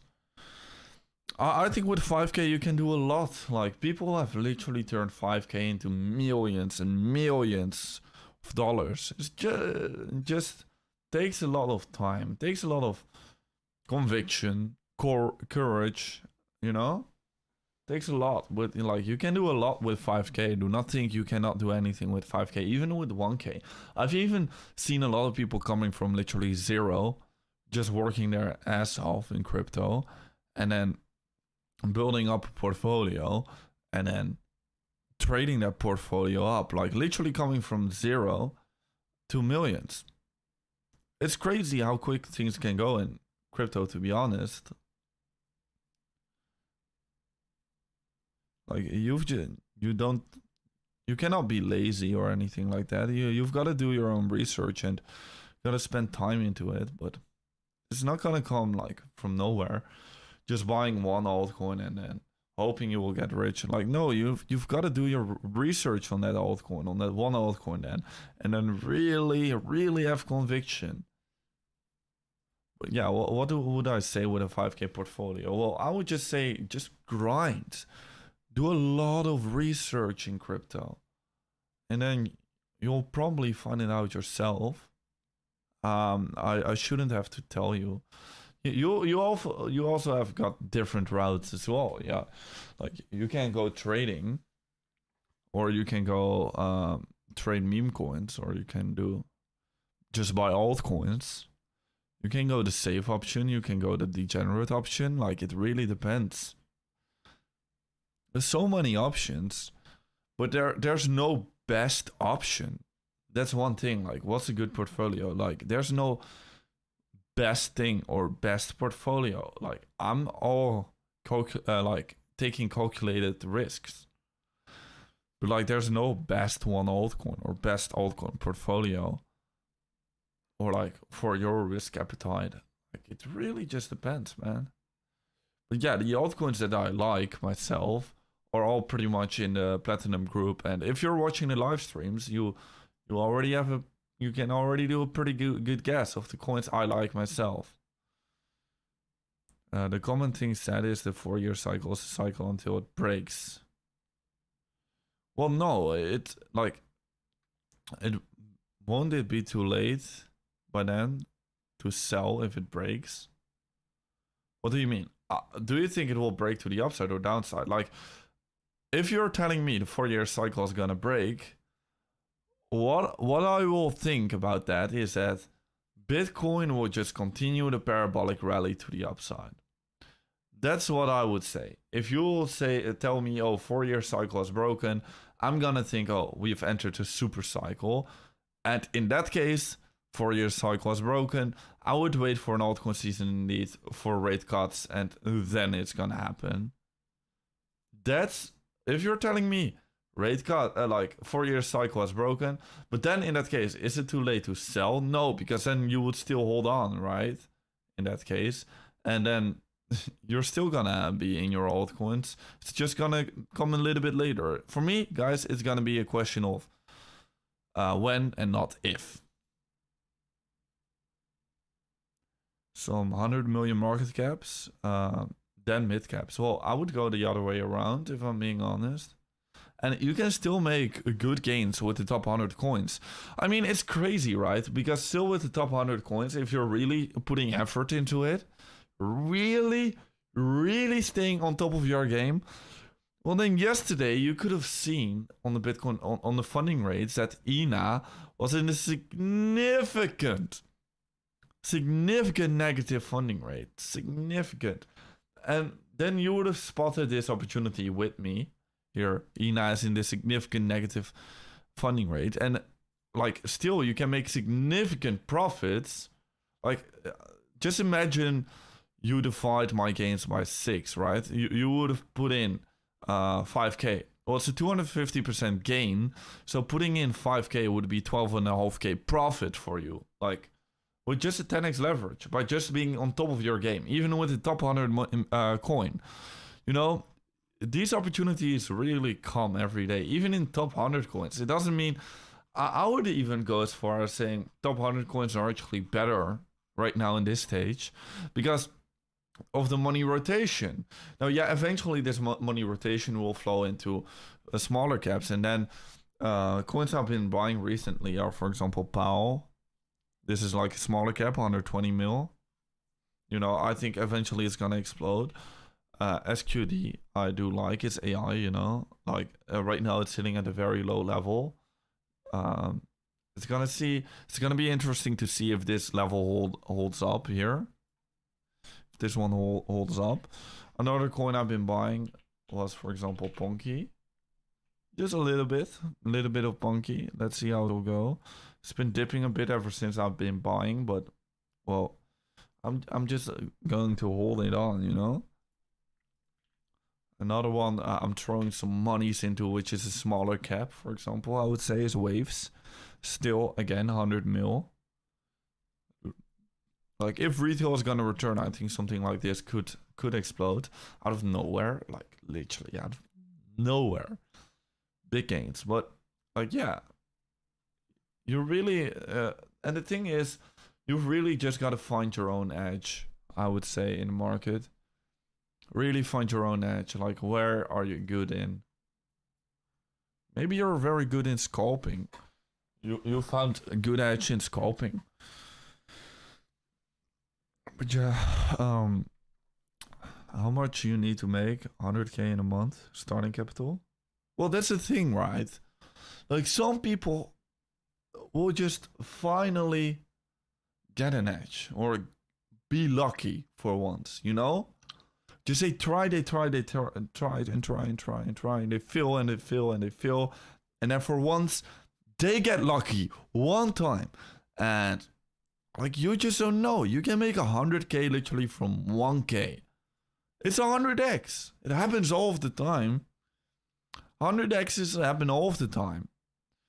So, how much starting capital would you need? Well, really just depends. Like with trading the way I'm trading right now, I would definitely say you would need around 200k at least. But that's still like 50%. So I would say like still you're taking a lot of risk if you're doing that.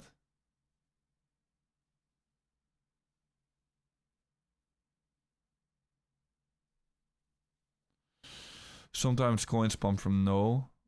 Here a few days ago I saw pumping 500% in a daily candle. Yeah, but even like with certain meme coins, they can go even further. But yeah, meme coins are a bit hard, I would say. It's kind of getting saturated with also these big casinos, like, or not casino. I don't want to say the word, but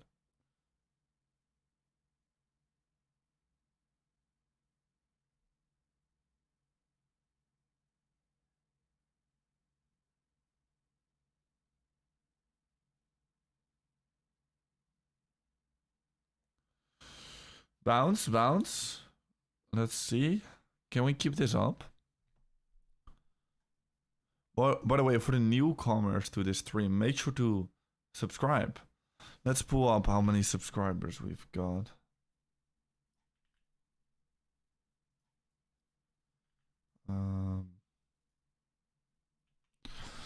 Let's pull it up.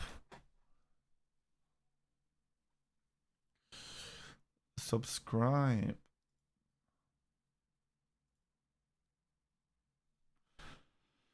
What amount range of funding rate is abnormal? Well, it really depends as well. I mean, at the most euphoric times, you're gonna see like 0.05. Keep in mind, 0.01 means a neutral level. So there's almost as much longs as shorts opened in the market. So the market is equaling out. And whenever there's more shorts opened than longs, well, in that case, the market will need to incentivize more longs being opened. So if more shorts are currently in the market, the funding rate will be negative to incentivize more longs getting opened. It's a pretty simple concept if you think about it. But yeah, maybe just throw it out, think about it out loud, you know? If, of course, like I'm just gonna show it very clearly here. Funding rate is 0.01%. So if you're longing, you're paying the market because it's positive, right? You're paying the market, it's positive. So longing, shorts are getting paid to open up positions now. But like 0.01%, that's a neutral level. I don't know why the market decided that. Maybe because there's always more longs anyways. But anyways, whenever it comes above the 0.01% mark, that means that there's more longs in the market open, and the market needs to incentivize people to open short positions, and that's basically what happens. So whenever I found this bull market, it touches 0.05% on Bitcoin. That is a rate where we're getting euphoric. We do not immediately want to take our profits out yet, but we slowly want to scale out. Because then, keep in mind, during these most euphoric times, we actually see the most amount of gains. That's just what happens. But also, for example, on the other side, on the flip side, whenever it's negative, well, if you're taking something like this, for example, minus 0.12%, that's insane. Keep in mind, 0.05% in the positive, that's crazy high already. But like negative 0.1259, that's very low. Very freaking low. That in a bull market, let's actually open it up. Let's actually open up the chart, Velo data. I'm not sure if it's going to be visible on this chart here, but I hope it will be visible. I really like this chart. So you can search up INA.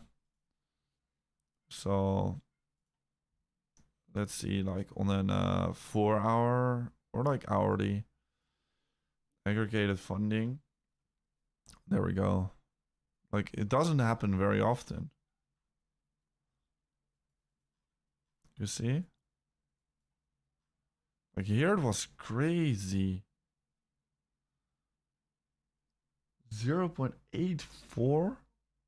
But like this is in a bull market, right? This is in a bull market. Whenever you see these crazy low funding rates, it's time to long. INA is getting shorted like crazy by everybody.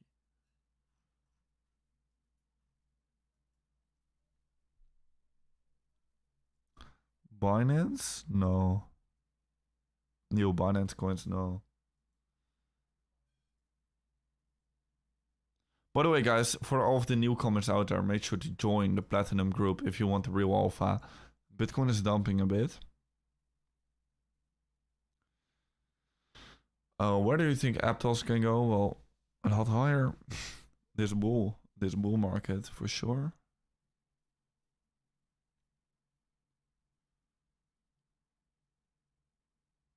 From nowhere, yeah.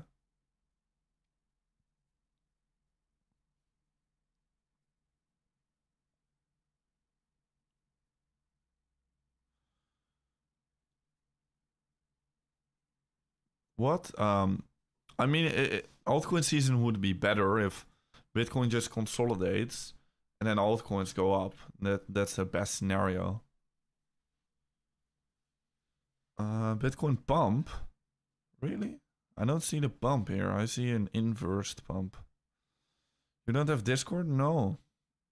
No, I've used it way back, but I don't really like it anymore. Man, everything in crypto happens on Telegram.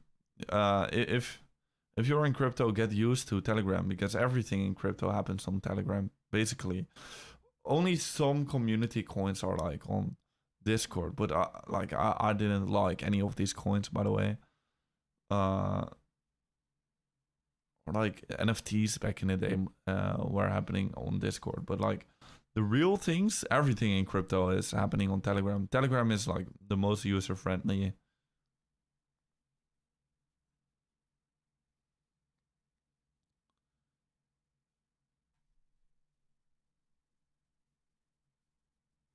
Oh, 1 second, guys. Let me quickly just grab some food downstairs and eat it up here because market's doing a lot of interesting things. Be right back in 30 seconds.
Oh my gosh.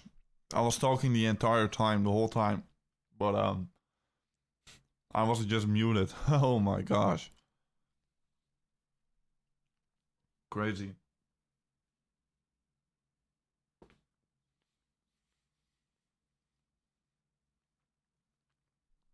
Anyway.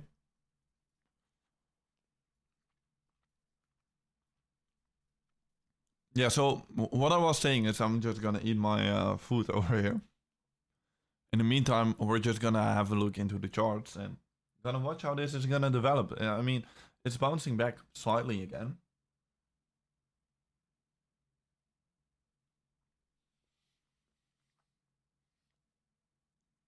Mm-mm-mm. And I was talking about this comment. Can I trade now? Well, it really just depends. And also, what do you mean? Like, I was talking about the fact while like I really had a conversation with myself for minutes, but like I was talking about, yeah, can I trade now? Like what coin, what time frame? It depends a lot, and also I cannot even tell you like if you should buy or sell, or I can only tell you what I'm doing.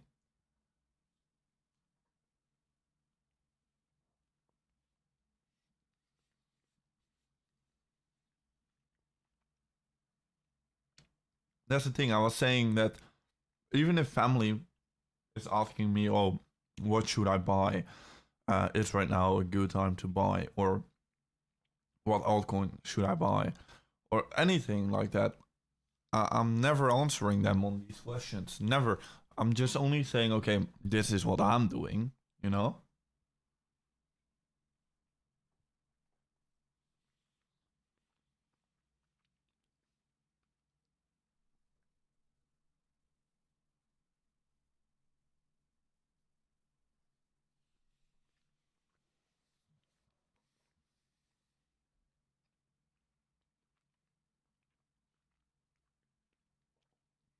Realistically, like, yeah, I'm already in my trades.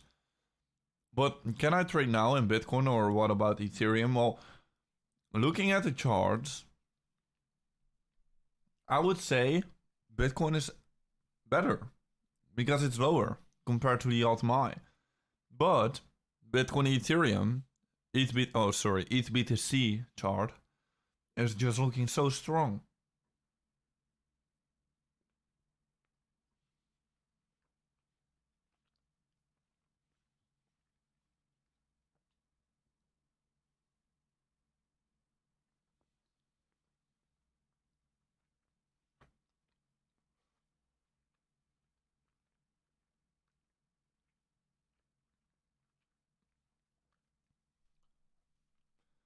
What trade are you in? Well, I'm in multiple trades. For example, Bitcoin here. I've been scaling into this one. Right now, 300k margin. I'm gonna scale it up even further if we fill up that gap. And also these other ones, you can see it over here. ENA is doing pretty well, and also Ethereum is doing well over on weeks. And I've also got this Bybit Ethereum position. I think Ethereum will continue to do well. But yeah, it's range bound in the shorter time frames. So yeah.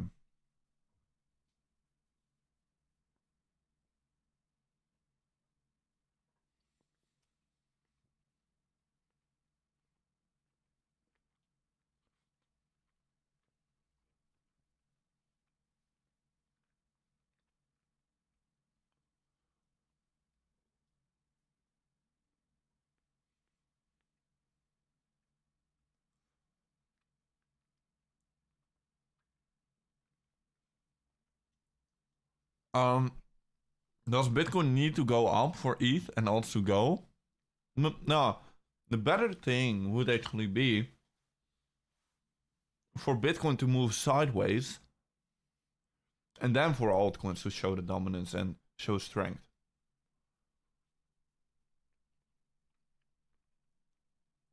That's the best thing that can happen. It's not that Bitcoin pumps and altcoins explode. It's literally Bitcoin moves sideways and then Like that's good enough, I would say.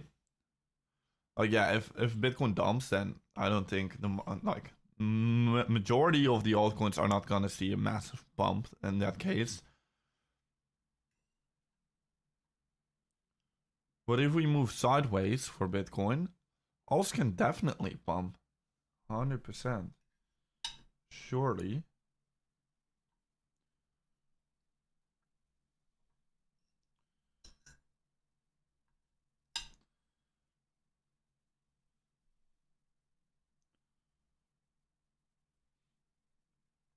A bit of a dump again.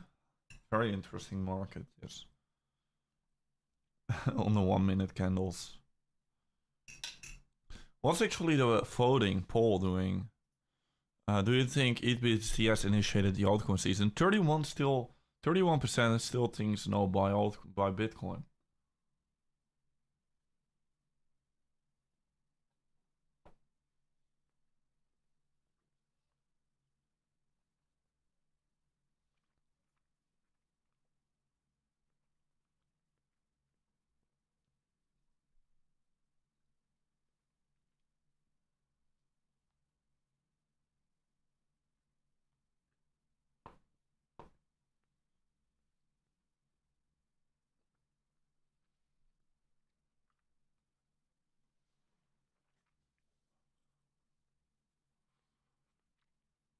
Nah, Samuel, for Ethereum, definitely the 4K resistance is the strongest one out there.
I think after 4K ETH, not much will be holding us back anymore. It's like clear skies ahead after that level.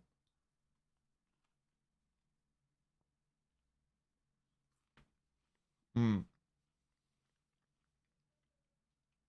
Will Bitcoin keep pumping, or is it expected to see another massive down move? 114K, that's not massive down, right? It's pretty close.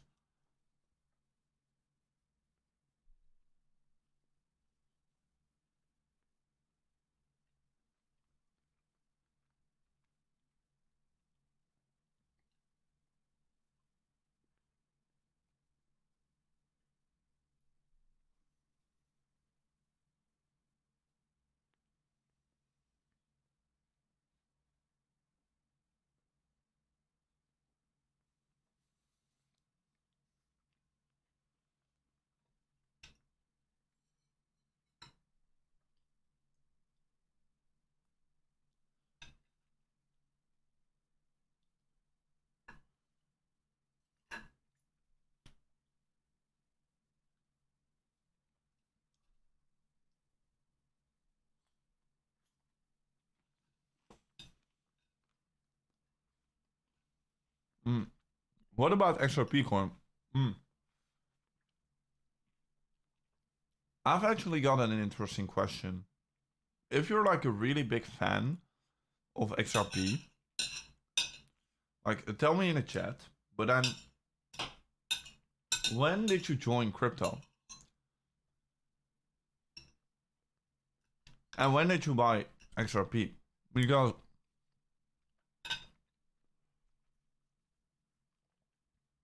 I have this feeling like There's just a lot more XRP guys out there now. Because it's been doing so well. Is that true, or are you guys all OG still? Have you been around during the last 7 years while it was consolidating?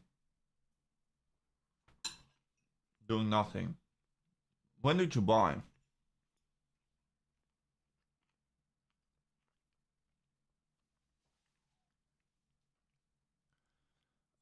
Bear seems to be dominating today. Might be a volatile. Move to 114k today and then another rebound. Yeah, let's see. Maybe, I mean, US market, by the way, we completely forgot about it. It already opened once I started going live, but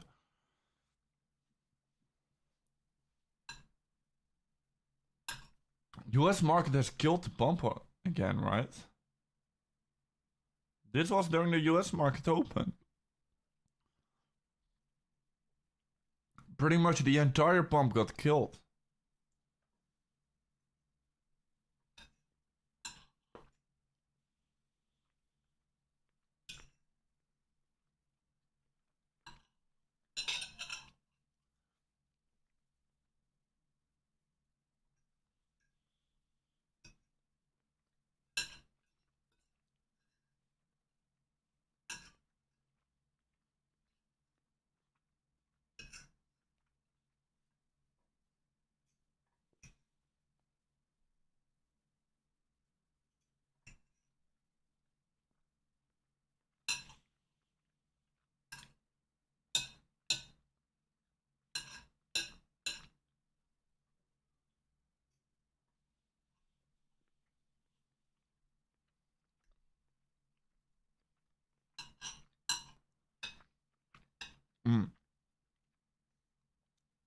No streamer here. Well, I'm just eating right now.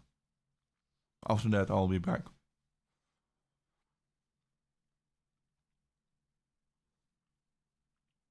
Looks like 110k Bitcoin is very doable. Yeah, I'm bullish.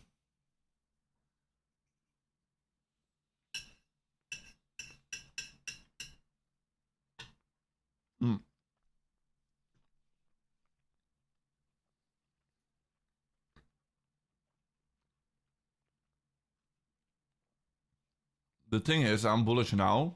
I'm even gonna be bullish if we go back to 110k. I mean, my position is not going to get wiped out. We're now sitting at 106k.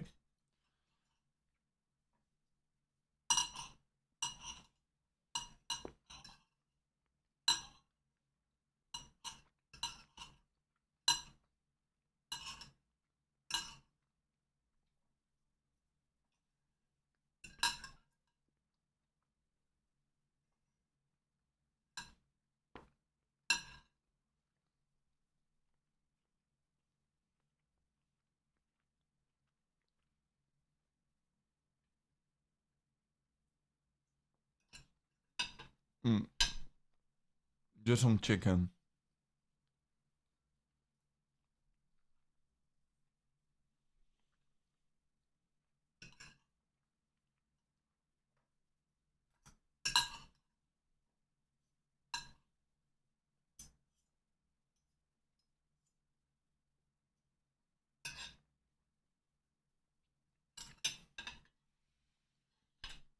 I've already had my steak during lunch.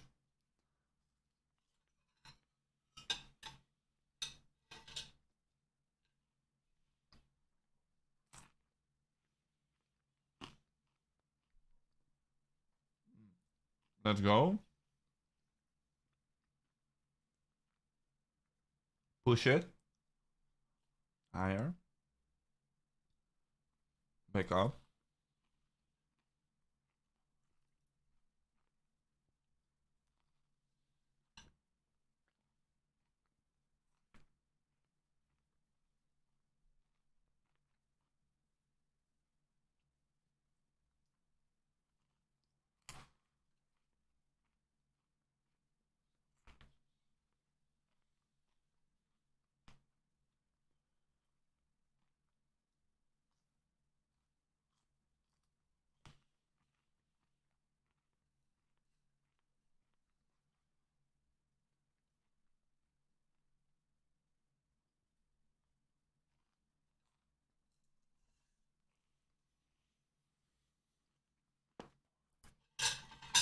All right, there we go.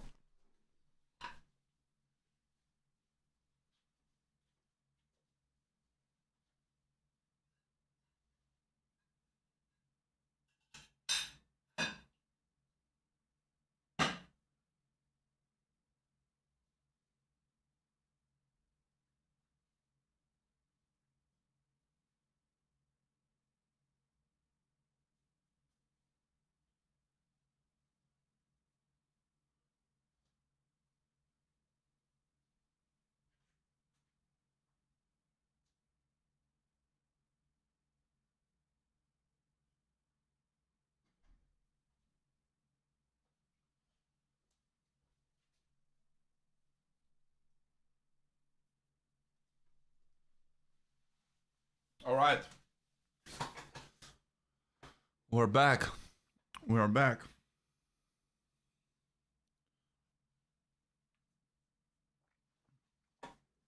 And the Bitcoin price is also back. Good to see. 100 euro? You mean 100k? 100k euro. How much of a difference are we seeing here?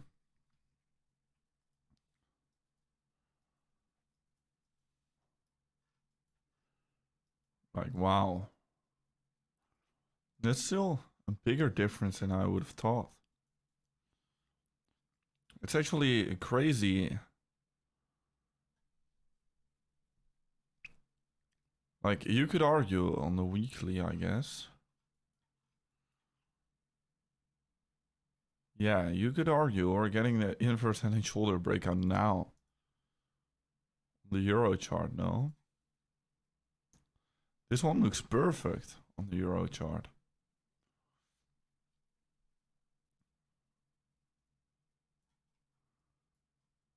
Kind of crazy. Are people bidding on this? Stock market's all-time, yeah, it's crazy, man. Stock market's just been printing. I mean, Bitcoin just lagging behind. Bitcoin does it more often, guys. Bitcoin does it more often, but when it does, I'll just overlay the chart for you guys.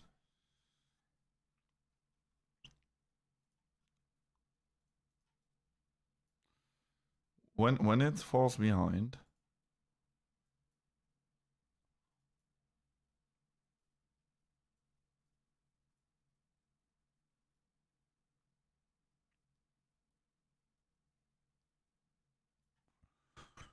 for example, yeah, right now we're just seeing a small divergence. But for example, right over here, it lagged behind so much.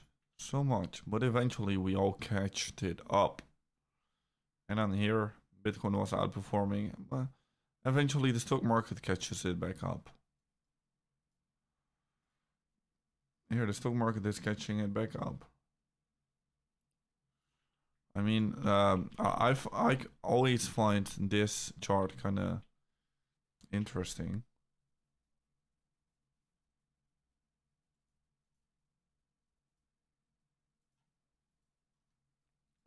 This is the Bitcoin price versus the stock market.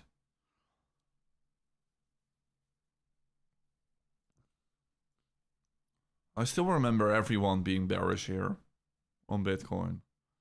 I remember it so clearly. April was amazing. Yeah, this is a pretty interesting chart, and right now it's pulling back slightly. It's pulling back. Still, the trend remains. The trend is clear. Very clear. Like on the weekly, let's see.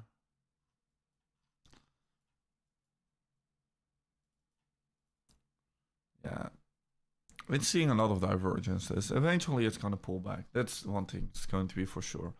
Because this bull market is not gonna be sustainable for months and months on end. We're definitely at the end stages of this bull. It's one thing for sure.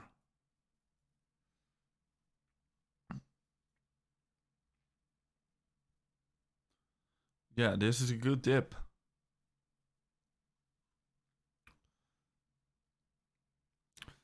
Aptos, how high can it go? Well, to previous all-time high, I would say.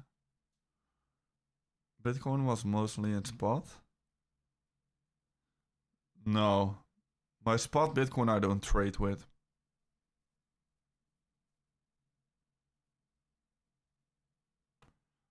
No, because eventually, like, you're gonna do well for uh some time, but eventually Bitcoin is just gonna pump, and you'll be left behind. You know.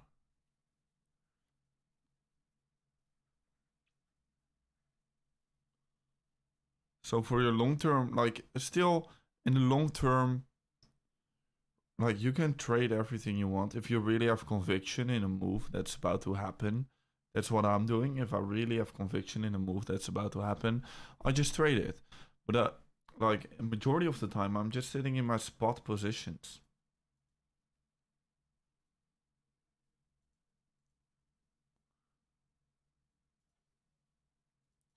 We're pumping back, okay.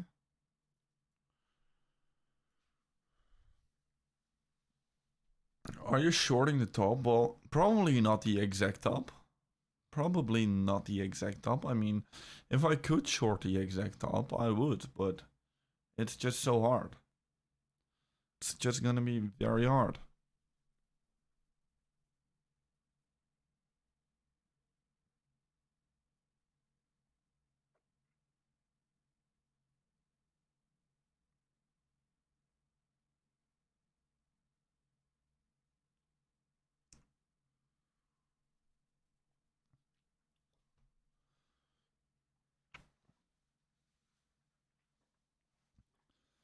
And also, like, what if I think the top is gonna come in close?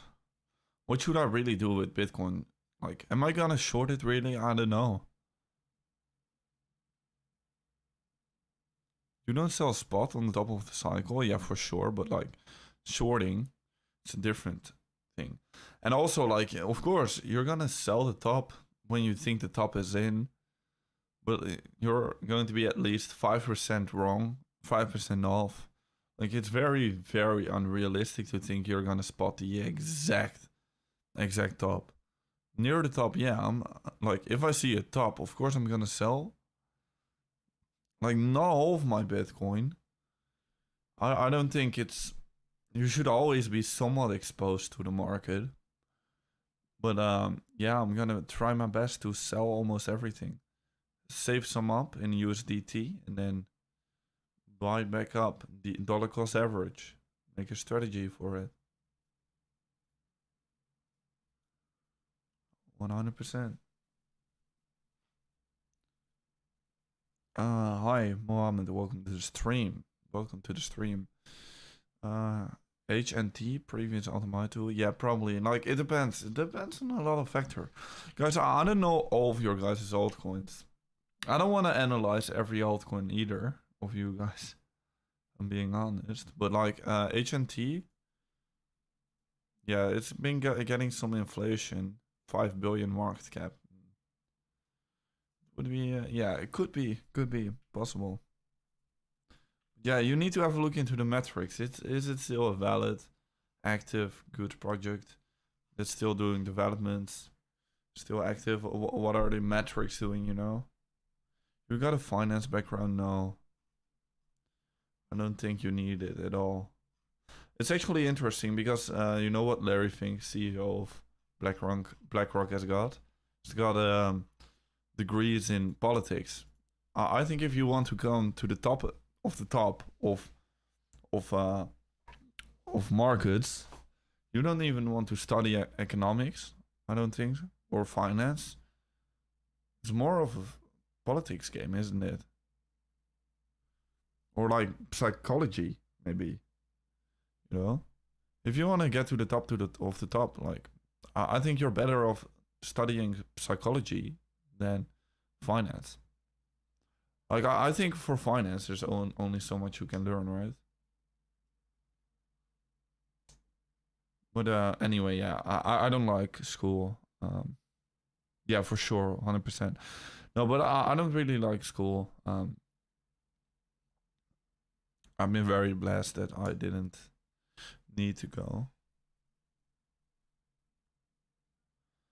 Dragonfly says the DOJ is threatening to sue them purely as legal defense.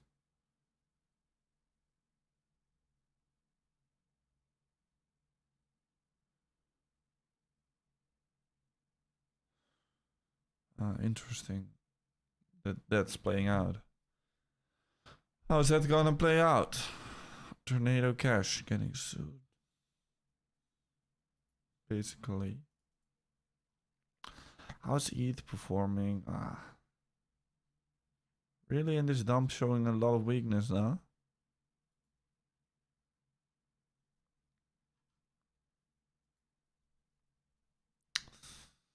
ETH BTC, yeah, big down. But I guess we're all good. We're all good.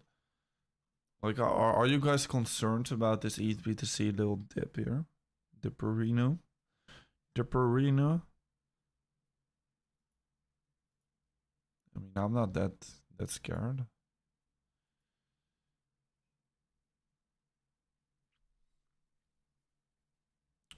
Little dip.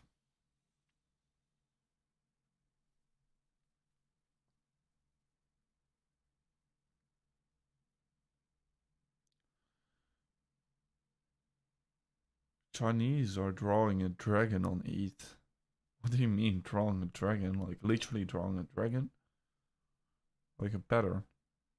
I don't know a dragon pattern, but I do know a dragon, but I don't know how to draw it on an ETH 15-minute time frame.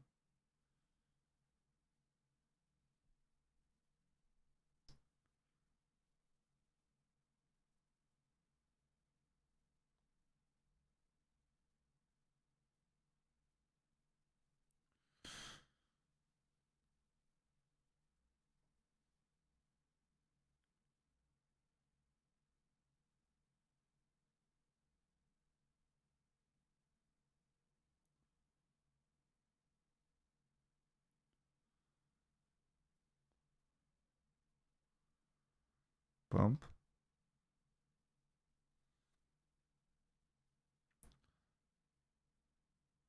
Looks like a sequence of W patterns and M patterns. Yeah, right now a W pattern is being created. I mean, some people don't like pattern trading, but I find it very obvious. I think it's working very good. Dragon shape, yeah, for fun. Why would anyone use multiple exchanges? Well, because you need to be diversified. We all know what happened with some exchanges. I don't think it's smart to keep all of your money on one exchange at all. I don't think it's smart at all.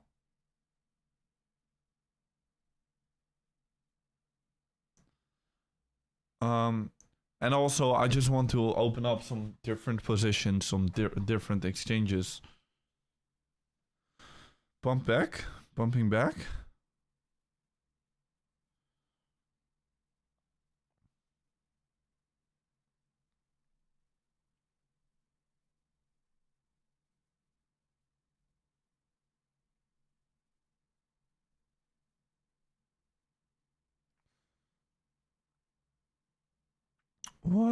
What?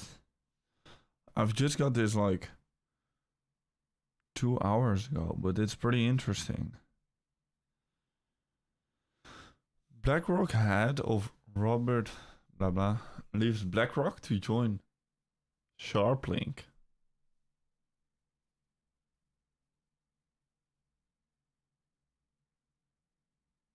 What?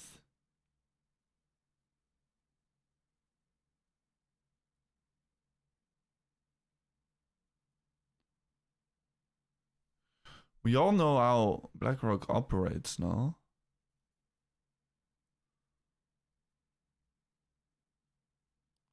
How didn't we pump on this news? When did it come out? 2 hours ago. We saw a dump back then, no?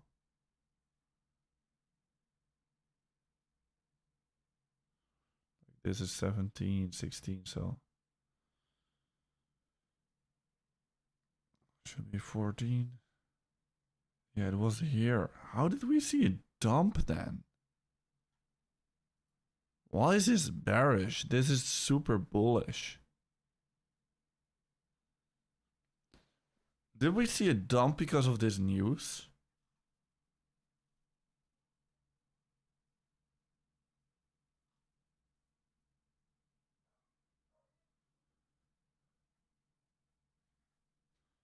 Oh.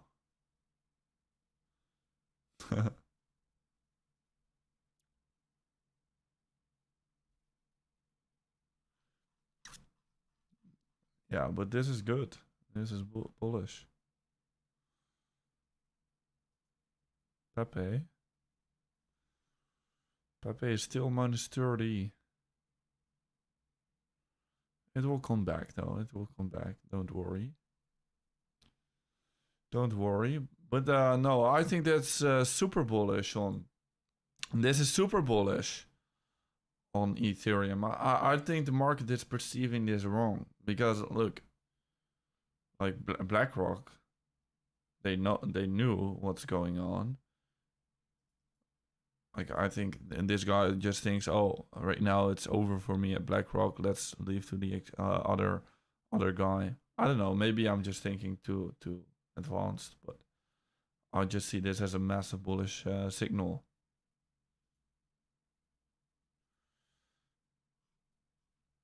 Yeah, the market will catch up.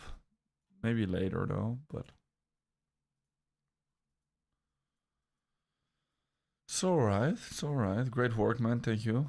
E to the moon. Yeah, it still needs to happen. Can I buy Ethereum today? Well, you can. I'm pretty sure your exchange allows it. Yeah, FTX playing out.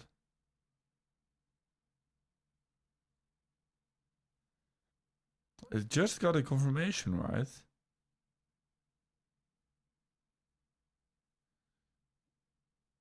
Yeah, it's just got the confirmation to the upside.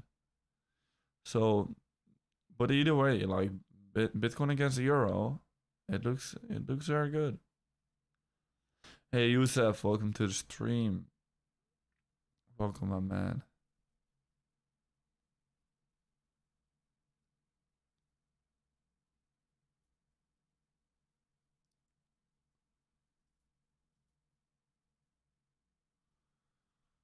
Also, we've got a 1 out of 10 today.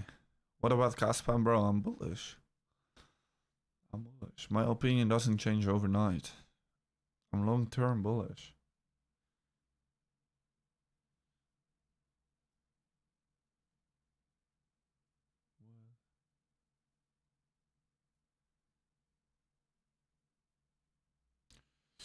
What?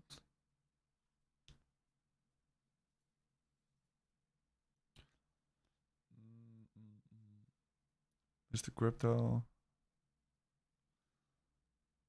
set up?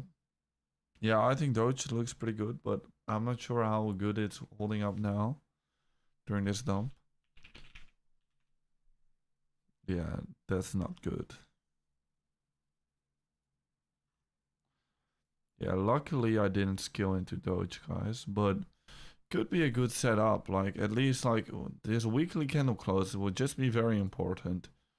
If we close above this support, we're still going to be very fine. Doge is still going to be very, very fine. Start to adjust. What do you mean? Start to pump again? I mean, I think ETB2C is bullish, yeah? Pump it. Higher. Altcoins are about to boom. But rate cuts will pretty likely not come, man. Let's have a look. I mean, yesterday the show with Jerome and Trump, or like the live show, you know, it was interesting to say the least. No, but rate cuts are not coming. Here is current 97%. But it will though be very interesting what Jerome Powell will say during this event.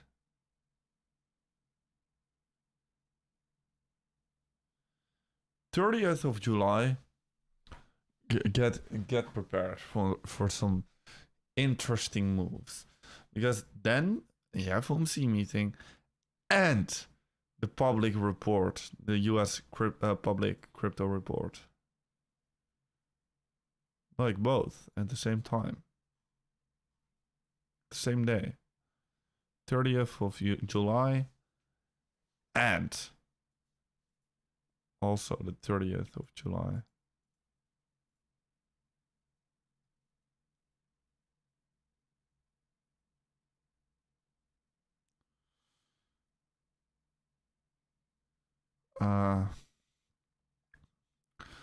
I mean, I think Trump already, yeah, he's pressuring him, but 12-hour falling wedge.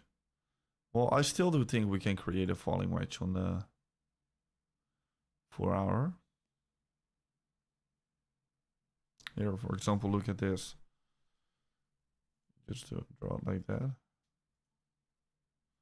Still a pretty good falling wedge to me.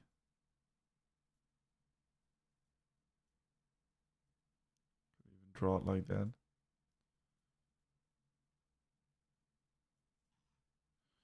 Pretty good. But I just like this bull flag more in this case. This bull flag.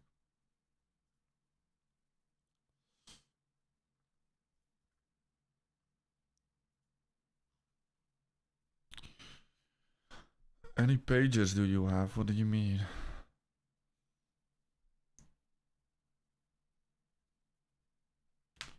Yeah, probably Sam. Probably is just gonna say, oh, the tariffs, blah blah.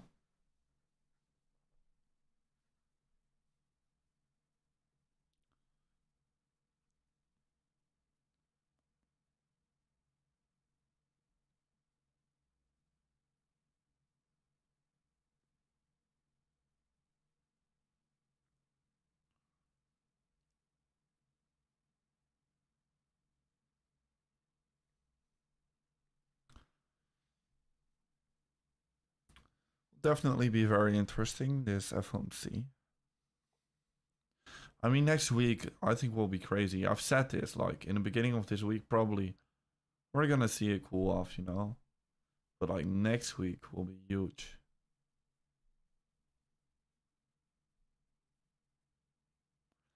I mean, Monday was kinda interesting to watch.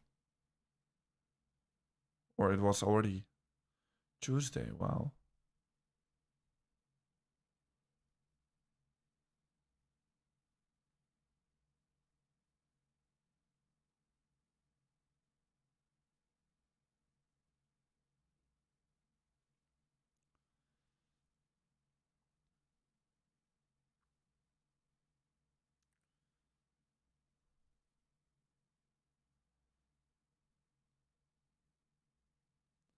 Pump it above the eye. 5-second chart, come on. 5 seconds, breaking.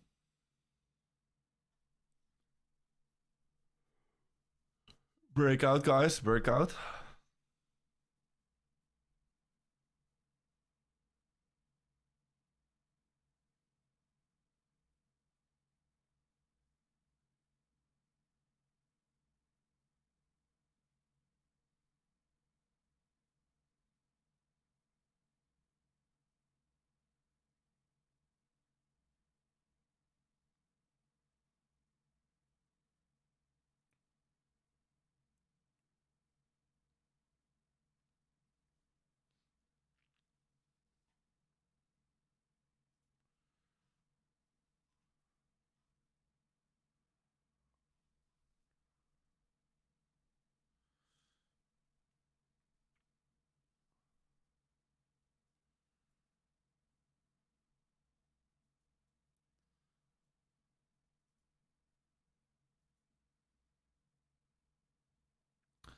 Ethereum really lagging behind here. No, no, no, no. Don't want to see that. What is X saying?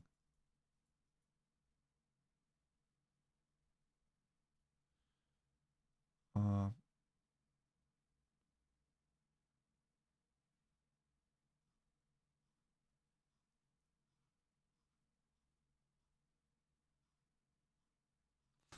Nothing much.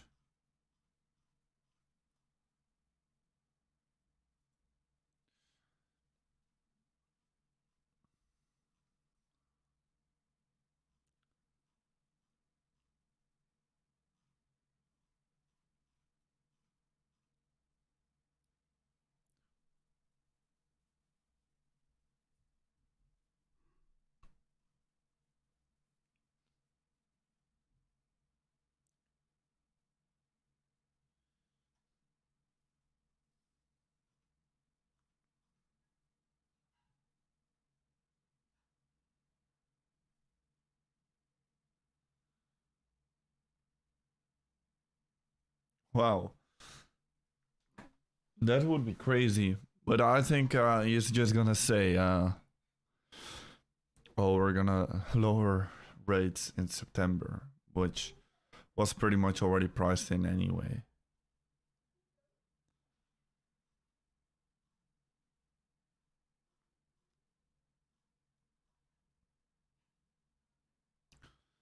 Next Wednesday will be insane, yeah.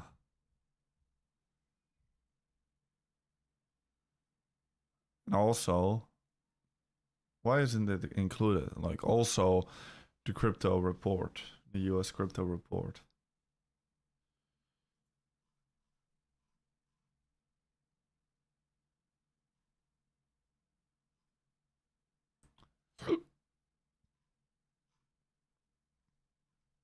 We're testing the daily EMA ribbons again? It's insanely bullish. Insanely bullish. I should also get out that chart. Get out that chart.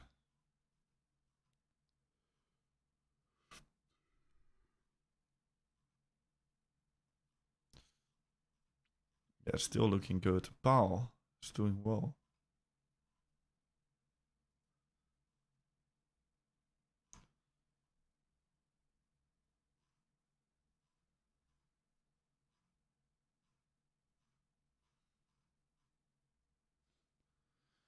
All right.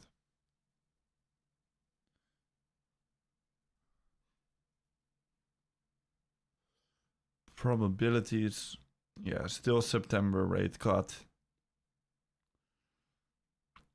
Then this meeting, probably nothing. But the FOMC meeting will be pretty interesting. Pretty damn interesting.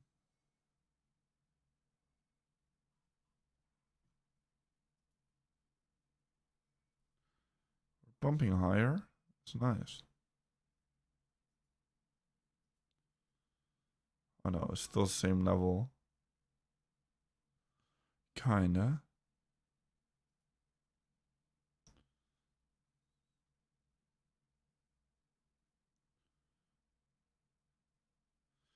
ETH, come on.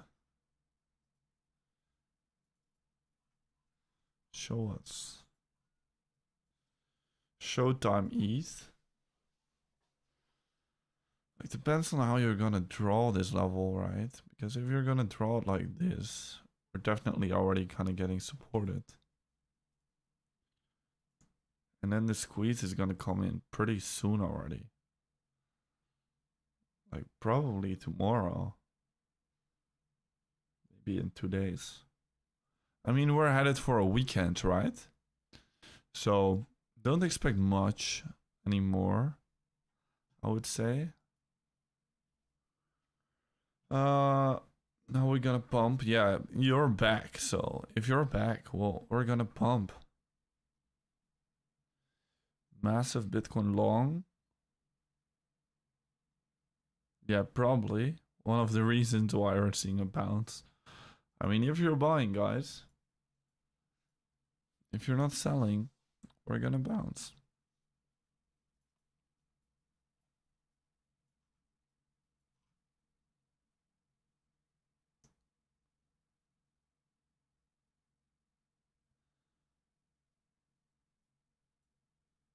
This dump was just crazy, man. All the way overnight.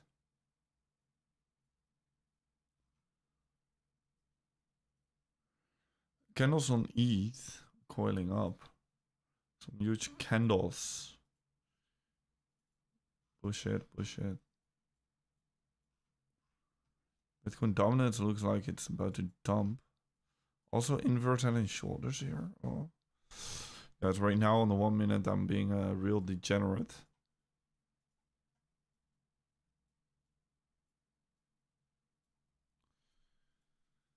A real degenerate on the one minute.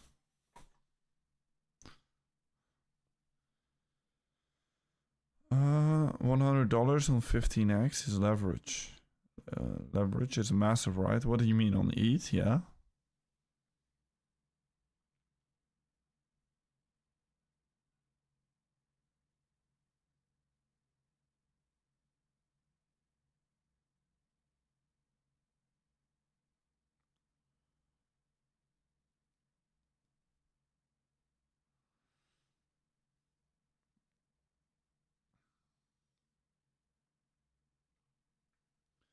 Bitcoin dominance, like it's dumping.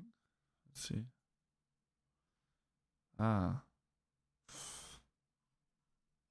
It's breaking above this resistance. Kinda, right? I mean, on the Bitcoin dominance, does it really matter that much? You can also easily draw it like this, right? I don't know. Bitcoin dominance, can you really do that much charting on it? I mean, I think you can kind of get the basics. I'm not sure.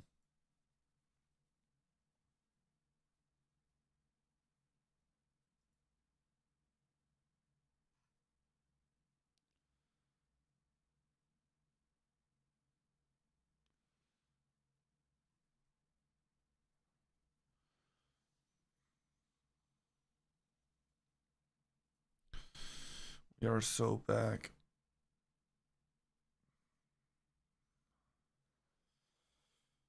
Push it, push it. Push it, push it.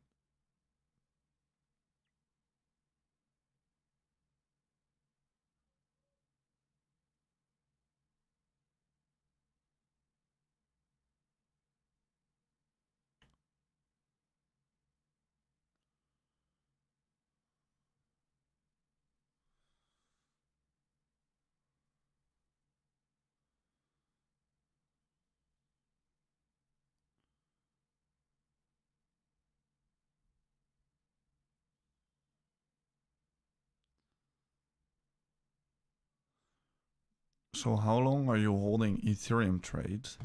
Well, this bit on Bybit, I'll be holding it. Yeah, I will be taking profits fairly soon.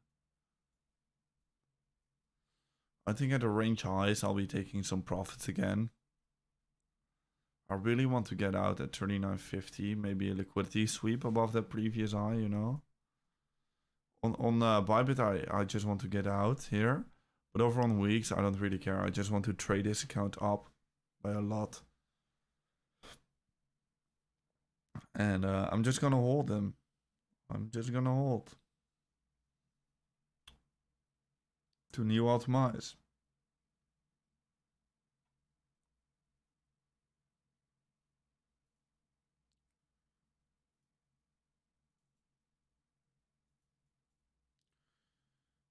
Push it. No.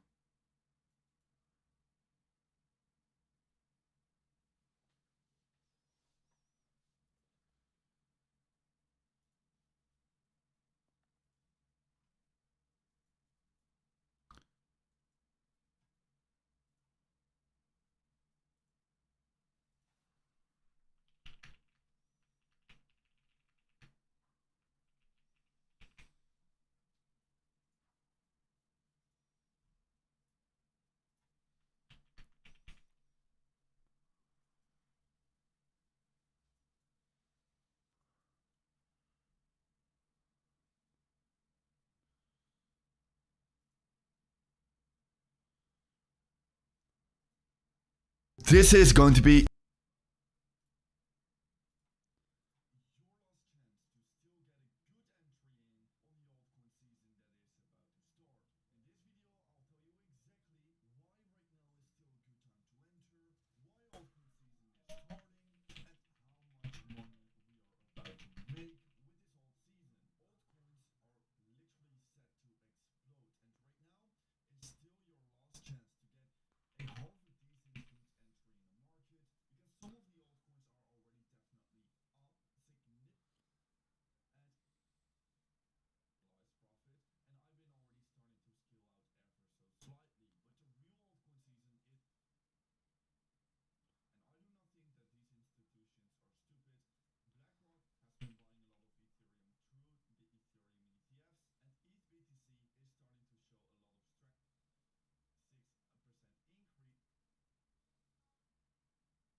Nice.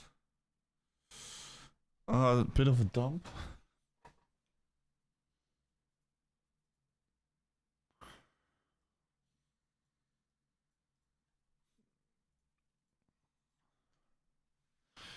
Yeah, honestly, I think for me, it's just gonna be good to kind of get off the charts for a minute.